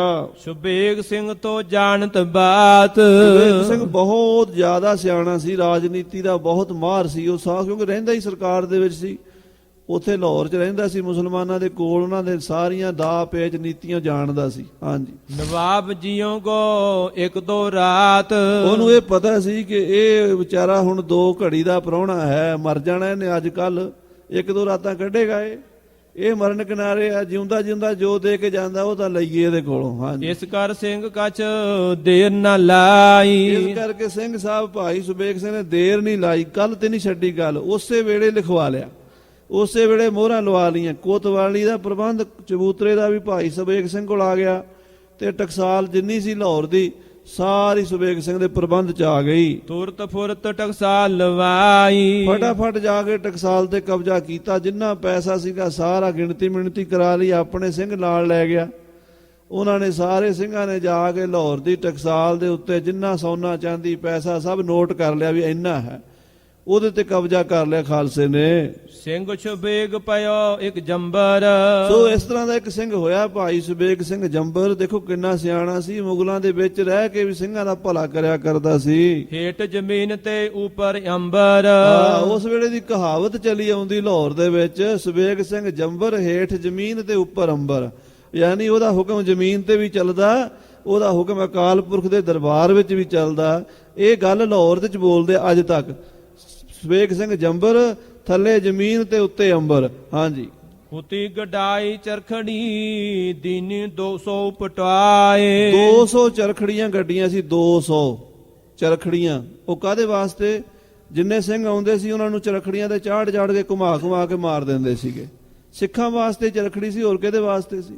200 ਚਰਖੜੀ ਗੱਡੀ ਹੋਈ ਸੀ ਲਾਹੌਰ ਦੇ ਵਿੱਚ। ਜਿੰਨੀਆਂ ਚਰਖੜੀਆਂ ਸੀਗੀਆਂ ਸਾਰੀਆਂ ਸੁਬੇਗ ਸਿੰਘ ਨੇ ਉਸੇ ਵੇਲੇ ਪਟਵਾ ਕੇ ਫੂਕ ਦਿੱਤੀਆਂ। ਹਾਂਜੀ, ਸ਼ਹੀਦ ਗੰਜ ਤੇ ਸਿਰ ਚਿਣੇ ਤੇਉ ਦੀਏ ਫੁਕਾਏ। ਔਰ ਜਿੱਥੇ ਸਿੰਘਾਂ ਦੇ ਸਿਰ ਚਿਣੇ ਹੋਏ ਸੀ ਨਾ ਮੁਨਾਰਿਆਂ ਦੇ ਉੱਤੇ, ਕਈ 6-6 ਮਹੀਨੇ ਸਿੰਘਾਂ ਦੇ ਸਿਰ ਉੱਤੇ ਪਏ ਰਹਿੰਦੇ ਸੀ, ਬੇਅਦਬੀ ਹੁੰਦੀ ਰਹਿੰਦੀ ਸੀ। ਉਹ ਸਾਰੇ ਸਿਰ ਇਕੱਠੇ ਕਰਕੇ ਨਾ ਉਹਨਾਂ ਦਾ ਸੰਸਕਾਰ ਕਰਕੇ ਉੱਥੇ ਸ਼ਹੀਦਗੰਜ ਬਣਿਆ, ਜਿਹੜਾ ਲਾਹੌਰ ਦੇ ਵਿੱਚ ਸ਼ਹੀਦਗੰਜ ਭਾਈ ਮਨੀ ਸਿੰਘ ਜੀ ਦਾ, ਸ਼ਹੀਦਗੰਜ ਭਾਈ ਤਾਰੂ ਸਿੰਘ ਦਾ, ਸ਼ਹੀਦਗੰਜ ਸਿੰਘਣੀਆਂ ਦਾ ਕਰਕੇ ਹਨ। ਇਹ ਸਾਰੇ ਸ਼ਹੀਦਗੰਜ ਜਿਹੜੇ ਸੀਗੇ ਭਾਈ ਸੁਬੇਗ ਸਿੰਘ ਹੋਰਾਂ ਨੇ ਪਹਿਲਾਂ ਜੋ ਉਹਨਾਂ ਨੇ ਸਿੰਘਾਂ ਦੇ ਸਿਰਾਂ ਦਾ ਸੰਸਕਾਰ ਕਰਕੇ ਬਣਾਇਆ। ਹਾਂਜੀ, ਦਿਵਸ 4 ਬਿਤਤ ਪੈ 4 ਦਿਨ ਬੀਤ ਗਏ, ਸੁਖ ਆਨੰਦ ਸੋ ਨਵਾਬ। ਨਵਾਬ ਦੇ ਇਹ 4 ਦਿਨ ਥੋੜੇ ਆਰਾਮ ਨਾਲ ਲੰਘੇ, ਸੁੱਖ ਨਾਲ ਲੰਘੇ। ਤੁਰਤ ਫੁਰਤੀ ਮਰ ਗਇਓ ਪਾਇਓ ਨਾ ਕਛੂ ਅਜਾਬ। ਚੌਥੇ ਦਿਨ ਨਵਾਬ ਮਰ ਗਿਆ। 18 ਦਿਨ ਪਿਸ਼ਾਬ ਦਾ ਬੰਦ ਨੂੰ ਪਿਆ ਰਿਹਾ ਸੀ, 18ਵੇਂ ਦਿਨ ਜੁੱਤੀ ਉਹਦੇ ਸਿਰ 'ਚ ਮਾਰੀ ਸੀ। ਉਹਦੇ ਨਾਲ ਪਿਸ਼ਾਬ ਤੇ ਖੁੱਲ ਗਿਆ, ਪਰ ਬਿਮਾਰੀ ਨਾਲ ਸਰੀਰ ਤਾਂ ਉਹਦਾ ਨਿਢਾਲ ਹੀ ਸੀਗਾ। ਉਹ ਸਾਰੇ ਪ੍ਰਬੰਧ ਭਾਈ ਸੁਬੇਗ ਸਿੰਘ ਨੂੰ ਲਿਖ ਕੇ ਦੇ ਗਿਆ। ਤੇ ਉਸ ਤੋਂ 4 ਦਿਨ ਬਾਅਦ 22ਵੇਂ ਦਿਨ, ਯਾਨੀ ਜਿਸ ਦਿਨ ਤਾਰੂ ਸਿੰਘ ਦੀ ਖੋਪਰੀ ਲਾਈ ਹੈ, ਉਸ ਤੋਂ 22ਵੇਂ ਦਿਨ ਉਹਦੀ ਮੌਤ ਹੋ ਗਈ। 22 ਦਿਨ ਬੀਤੇ ਇਸ ਝਗੜੇ। ਇਸ ਤਰ੍ਹਾਂ ਇਹ 22 ਦਿਨ ਬੀਤੇ ਇਸ ਝਗੜੇ ਵਿੱਚ। ਜਿਸ ਦਿਨ ਦੀ ਖੋਪਰੀ ਉਤਾਰੀ ਉਸ ਦਿਨ ਤੋਂ ਲੈ ਕੇ 22ਵੇਂ ਦਿਨ ਜ਼ਕਰੀਆ ਮਰ ਗਿਆ। ਨਵਾਬ ਤੁਰਿਓ ਫਿਰ ਲੰਬੇ ਦਗਰੇ। ਨਵਾਬ ਜ਼ਕਰੀਆ ਖਾਨ ਲੰਮੇ ਸਫ਼ਰ ਤੇ ਨਰਕਾਂ ਨੂੰ ਚਲਾ ਗਿਆ। ਹੈ ਕਰ ਅਚਾਨਕ ਪਇਓ। ਜਦੋਂ ਉਹਦੀ ਮੌਤ ਹੋਈ ਲਾਹੌਰ ਸ਼ਹਿਰ 'ਚ ਹਾਏ ਹਾਏ ਹੋ ਗਈ, ਹਾਹਾਕਾਰ ਮਚ ਗਈ। ਕੁਪਾ ਰੁੜਿਓ ਲੋਕਨ ਕਹਿਓ। ਇੱਕ ਮੁਹਾਵਰਾ ਸੀ, ਕੁੱਪਾ ਰੁੜਿਆ। ਜਦੋਂ ਕੋਈ ਮਰ ਜਾਂਦਾ ਸੀ ਨਾ, ਬਾਦਸ਼ਾਹ ਜਾਂ ਵੱਡਾ ਸੂਬੇਦਾਰ ਮੁਖੀਆ, ਤੇ ਬਾਦਸ਼ਾਹ ਦੇ ਮਰਨ ਤੇ ਕਹਿੰਦੇ ਸੀ ਕੁੱਪਾ ਰੁੜ ਗਿਆ। ਇੱਕ ਦੂਜੀ ਨੂੰ ਸਮਝਣ ਵਾਲੇ ਸਮਝ ਜਾਂਦੇ ਸੀ ਵੀ ਬਾਦਸ਼ਾਹ ਮਰ ਗਿਆ। ਬੋਲੀ ਬਣਾਈ। ਪੁਰਾਣੇ ਲੋਕ ਨਾ ਬੋਲਦੇ ਬੜੇ ਸਲੀਕੇ ਨਾਲ ਸੀ। ਇਹੋ ਜੀ ਗੱਲ ਨਹੀਂ ਸੀ ਕਰਦੇ ਵੀ ਜਿਹੜੀ ਕੰਨਾਂ ਨੂੰ ਬੁਰੀ ਲੱਗੇ। ਜਿਵੇਂ ਕਹਿ ਦਿੰਦੇ ਆ ਨਾ ਆਪਾਂ ਵੀ ਪੁਰਾਣੇ ਬਜ਼ੁਰਗਾਂ ਦਾ ਵੀ ਦੀਵਾ ਆਪਾਂ ਕਹਿੰਦੇ ਬੁਝਾ ਦਿਓ, ਕਹਿੰਦੇ ਦੀਵਾ ਵੱਡਾ ਕਰ ਦਿਓ। ਦੀਵਾ ਬੁਝਾਉਣਾ ਤੇ ਮਾੜਾ ਹੁੰਦਾ, ਦੀਵਾ ਵੱਡਾ ਕਰ ਦਿਓ। ਇਹ ਬੋਲੀ ਹੈ। ਤੇ ਅੱਖ ਕਿਸੇ ਦੀ ਦੁਖਣ ਲੱਗ ਜਾਏ ਉਹਨੂੰ ਕਹਿੰਦੇ ਆ ਅੱਖ ਆਈ ਹੈ, ਇਹ ਨਹੀਂ ਕਹਿੰਦੇ ਗਈ ਹੈ। ਆਈ ਹੈ ਮਤਲਬ ਉਹਨੂੰ ਅੱਖ ਨੂੰ ਇਹੀ ਕਹਿੰਦੇ ਆ ਵੀ ਨਿਗਾਹ ਠੀਕ ਹੀ ਹੈ, ਰੱਬ ਭਲੀ ਕਰੇ। ਇਹ ਬੋਲੀਆਂ ਸੀ ਕਹਿਣ ਦਾ ਮਤਲਬ। ਦੁਕਾਨ ਬੰਦ ਕਰਨੀ ਨਹੀਂ ਕਹਿੰਦੇ, ਕਹਿੰਦੇ ਦੁਕਾਨ ਵਧਾ ਦਿਓ। ਇਸ ਤਰ੍ਹਾਂ ਬੋਲੀ ਸੀ। ਇਦਾਂ ਹੀ ਇਹ ਬੋਲਾ ਸੀ ਵੀ ਜੇ ਕੋਈ ਵੱਡਾ ਮਰ ਜੇ ਤੇ ਕਹਿੰਦੇ ਕੁੱਪਾ ਰੁੜ ਗਿਆ। ਸਮਝਣ ਵਾਲੇ ਸਮਝ ਜਾਂਦੇ ਸੀ ਵੀ ਨਵਾਬ ਮਰ ਗਿਆ ਜਾਂ ਬਾਦਸ਼ਾਹ ਦੀ ਮੌਤ ਹੋ ਗਈ। ਹਾਂਜੀ। ਹਿੰਦੂਆਂ ਕੇ ਦਿਲ ਪਈ ਬਧਾਈ। ਹਿੰਦੂਆਂ ਨੂੰ ਖੁਸ਼ੀ ਹੋਈ ਵੀ ਪਾਪੀ ਜ਼ਾਲਮ ਜਿਹੜਾ ਸਾਨੂੰ ਇੰਨੇ ਸਾਲਾਂ ਦਾ ਸਤਾ ਰਿਹਾ ਸੀ ਮਰ ਗਿਆ ਹੈ। ਸਿੱਖੀ ਕੀ ਗੁਰ ਪੈਜ ਰਖਾਈ। ਤੇ ਸਿੱਖਾਂ ਦੀ ਗੁਰੂ ਨੇ ਪੈਜ ਰੱਖ ਲਈ। ਪਇਓ ਤਾਰੂ ਸਿੰਘ ਕੋ ਪ੍ਰਣ ਪੂਰ। ਔਰ ਭਾਈ ਤਾਰੂ ਸਿੰਘ ਜੀ ਦਾ ਪਰਨ ਪੂਰਾ ਹੋ ਗਿਆ। ਬਜੇ ਸਿੰਘਨ ਕਰ ਅਨਹਦ ਤੂਰ। ਸਿੰਘਾਂ ਦੇ ਘਰ ਖੁਸ਼ੀ ਦੇ ਜਕਾਰੇ ਨਗਾਰੇ ਵੱਜੇ। ਮੁਸਲਨ ਕੇ ਬਹੁ ਚਿੰਤਾ ਭਈ। ਮੁਗਲਾਂ ਨੂੰ ਬੜੀ ਚਿੰਤਾ ਹੋਈ ਜ਼ਕਰੀਆ ਦੇ ਮਰਨ ਤੋਂ ਬਾਅਦ ਵੀ ਹੁਣ ਸਿੱਖ ਸਾਨੂੰ ਨਹੀਂ ਜੀਣ ਦੇਣਗੇ। ਬਾਦਸ਼ਾਹੀ ਹਮ ਤੇ ਅਬ ਗਈ। ਜ਼ਕਰੀਆ ਇੱਕ ਬੜਾ ਵੱਡਾ ਸਾਡਾ ਥੰਮ ਸੀ ਜੋ ਢਹਿ ਗਿਆ। ਹੁਣ ਸਾਨੂੰ ਸਿੱਖ ਖੋਹ ਲੈਣਗੇ ਰਾਜ ਸਾਡੇ ਕੋਲੋਂ। ਕਲਾ ਖਾਲਸਾ ਉੱਚੀ ਪਈ। ਖਾਲਸੇ ਦੀ ਕਲਾ ਸਵਾਈ ਹੋ ਗਈ ਹੈ। ਖਾਲਸੇ ਦਾ ਝੰਡਾ ਉੱਚਾ ਹੋ ਗਿਆ ਹੈ। ਤੁਰਕਨ ਕਲਾ ਨੀਚੀ ਹੋ ਗਈ। ਤੇ ਤੁਰਕਾਂ ਦੀ ਕਲਾ ਨੀਵੀਂ ਪੈ ਗਈ ਹੈ। 1791 ਸਾਲ ਮਾਰਿਓ ਹਕੀਕਤ ਖੁਸ਼ੀਓ ਨਾ ਬਾਲ। ਸਾਧ ਸੰਗਤ ਜੀ 1791 ਬਿਕਰਮੀ ਦੇ ਵਿੱਚ ਹਕੀਕਤ ਰਾਏ 17 ਸਾਲ ਦੇ ਬੱਚੇ ਨੂੰ ਇਹਨਾਂ ਨੇ ਕਤਲ ਕੀਤਾ ਸੀ। ਭਾਈ ਮਨੀ ਸਿੰਘ ਦੇ ਬੰਦ ਕੱਟੇ ਸੀ। ਹੋਰ ਬੜੇ ਬੜੇ ਜ਼ੁਲਮ। ਮੱਸਾ ਰੰਗੜੇ ਦੇ ਟਾਈਮ ਤੇ ਹਰਿਮੰਦਰ ਸਾਹਿਬ 'ਚ ਬੈਠਾ ਸੀ। ਔਰ ਸਾਧ ਸੰਗਤ ਜੀ ਭਾਈ ਤਾਰਾ ਸਿੰਘ ਜੀ ਡਲਮਾ ਵਾਲੇ ਜਿਹੜੇ ਸ਼ਹੀਦ ਹੋਏ ਆ, ਉਹ ਇਹਨੇ ਜਦੋਂ ਰਾਜ ਤੇ ਬੈਠਾ ਉਦੋਂ ਹੀ ਸ਼ਹੀਦ ਕਰਾਤੇ ਸੀਗੇ। ਹੋਰ ਕਿਹੜੇ ਕਿਹੜੇ ਸਿੰਘਾਂ ਦਾ ਜ਼ਿਕਰ ਕਰੀਏ। ਬਹੁਤਾ ਸਿੱਖ ਇਤਿਹਾਸ ਖੂਨੀ ਰੰਗ 'ਚ ਇਹਦੇ ਸਮੇਂ ਹੀ ਰੰਗਿਆ ਗਿਆ ਸੀ। ਤੇ ਐਡਾ ਵੱਡਾ ਇਹ ਜ਼ਾਲਮ ਅੱਜ ਮਰ ਗਿਆ ਹੈ। ਹਾਂਜੀ। ਅਬ ਤਾਰੂ ਸਿੰਘ ਬੜ ਜਸ ਲਿਓ। ਭਾਈ ਤਾਰੂ ਸਿੰਘ ਵੱਡਾ ਜਸ ਖੱਟ ਕੇ ਗਏ। ਮਾਰ ਜੁੱਤੀ ਨਵਾਬ ਮੂਹਰੇ ਕੀਓ। ਔਰ ਨਵਾਬ ਨੂੰ ਜੁੱਤੀਆਂ ਮਾਰ ਕੇ ਮੂਹਰੇ ਕਰਕੇ ਲੈ ਗਏ, ਨਰਕਾਂ 'ਚ ਛੱਡ ਦਿੱਤਾ ਜਾ ਕੇ। ਰਹੀ ਖਾਲਸੇ ਪੰਥ ਕੀ ਗਈ ਤੁਰਕਨ ਕੀ ਲਾਜ। ਖਾਲਸੇ ਦੀ ਲਾਜ ਰਹਿ ਗਈ, ਤੁਰਕਾਂ ਦੀ ਰਹਿ ਗਈ। ਖਾਲਸੇ ਦੀ ਲਾਜ ਮਹਾਰਾਜ ਨੇ ਰੱਖ ਲਈ ਤੇ ਤੁਰਕਾਂ ਦੀ ਚਲੀ ਗਈ। ਹਾਂਜੀ। ਤਾਰੂ ਸਿੰਘ ਸ਼ਬੇਗ ਸੈਨ ਕੀਨੋ ਸਿੱਖੀ ਕਾਜ। ਇਸ ਤਰ੍ਹਾਂ ਭਾਈ ਤਾਰੂ ਸਿੰਘ ਜੀ ਤੇ ਸ਼ਬੇਗ ਸਿੰਘ ਸਿੱਖੀ ਦਾ ਕਾਰਜ ਕੀਤਾ। ਭਾਈ ਤਾਰੂ ਸਿੰਘ ਜੀ ਨੂੰ ਪਤਾ ਲੱਗਾ ਕਿ ਜ਼ਕਰੀਆ ਮਰਿਆ ਹੈ। ਆਪ ਜੀ ਜਪਜੀ ਸਾਹਿਬ ਜੀ ਦਾ ਪਾਠ ਕਰਕੇ ਸੱਚਖੰਡ ਪਿਆਨੇ ਕਰ ਗਏ। ਕਹਿੰਦੇ ਅੰਮ੍ਰਿਤਸਰ ਦਾ ਜਲ ਮੰਗਾ ਲਿਆ ਸੀ ਸਰੋਵਰ ਦਾ, ਕਿ ਮੈਂ ਚੜ੍ਹਾਈ ਕਰਨ ਤੋਂ ਪਹਿਲਾਂ ਇਸ਼ਨਾਨ ਕਰਾਂਗਾ ਸਰੋਵਰ ਦੇ ਜਲ ਨਾਲ। ਸਿੰਘ ਅੰਮ੍ਰਿਤਸਰੋਂ ਜਲ ਵੀ ਲੈ ਆਏ ਘੋੜਿਆਂ ਦੇ ਜਾ ਕੇ। ਭਾਈ ਸਾਹਿਬ ਨੂੰ ਉਹਦੇ ਨਾਲ ਇਸ਼ਨਾਨ ਕਰਾਇਆ। ਸ੍ਰੀ ਜਪਜੀ ਸਾਹਿਬ ਦਾ ਪਾਠ ਕੀਤਾ। ਅਗਲੇ ਪ੍ਰਕਰਣਾਂ 'ਚ ਆਪਾਂ ਸਰਵਣ ਵੀ ਕਰਾਂਗੇ। ਸੋ ਸਮੇਂ ਦੇ ਲਿਹਾਜ਼ ਨਾਲ ਸਮਾਪਤੀ ਹੈ। ਹੇ ਗੋਬਿੰਦ, ਹੇ ਗੋਪਾਲ, ਹੇ ਦਿਆਲ ਨਾਥ ਅਨਾਥ ਸਖੇ ਦੀਨ ਦਰਦ, ਹੇ ਸਮਰੱਥ ਅਗੰਮ ਪੂਰਨ ਮੋਹਿ ਮਾਇਆ ਅੰਧਕੂਪ ਮਹਾ ਭਿਆਨ ਨਾਨਕ ਪਾਰ। ਆਏ ਪ੍ਰਭ ਸਰਨਾਗਤੀ ਕਿਰਪਾ ਨਿਧ ਦਿਆ। ਏਕ ਅੱਖਰ ਹਰ ਮਨ ਬਸਤ ਨਾਨਕ ਹੋ। ਵਾਹਿਗੁਰੂ ਨਾਮ ਜਹਾਜ ਹੈ ਚੜੇ ਸੋ ਤਰੇ ਪਾ। ਸ਼ਰਧਾ ਕਰ ਸੇ ਆਉਂਦੇ ਗੁਰੂ ਪਾਰ ਪਾਰ ਉਤਾਰਨ ਹਾਰ। ਵਾਹਿਗੁਰੂ ਜੀ ਕਾ ਖਾਲਸਾ ਵਾਹਿਗੁਰੂ ਜੀ ਕੀ ਕੀ ਫਤਿਹ।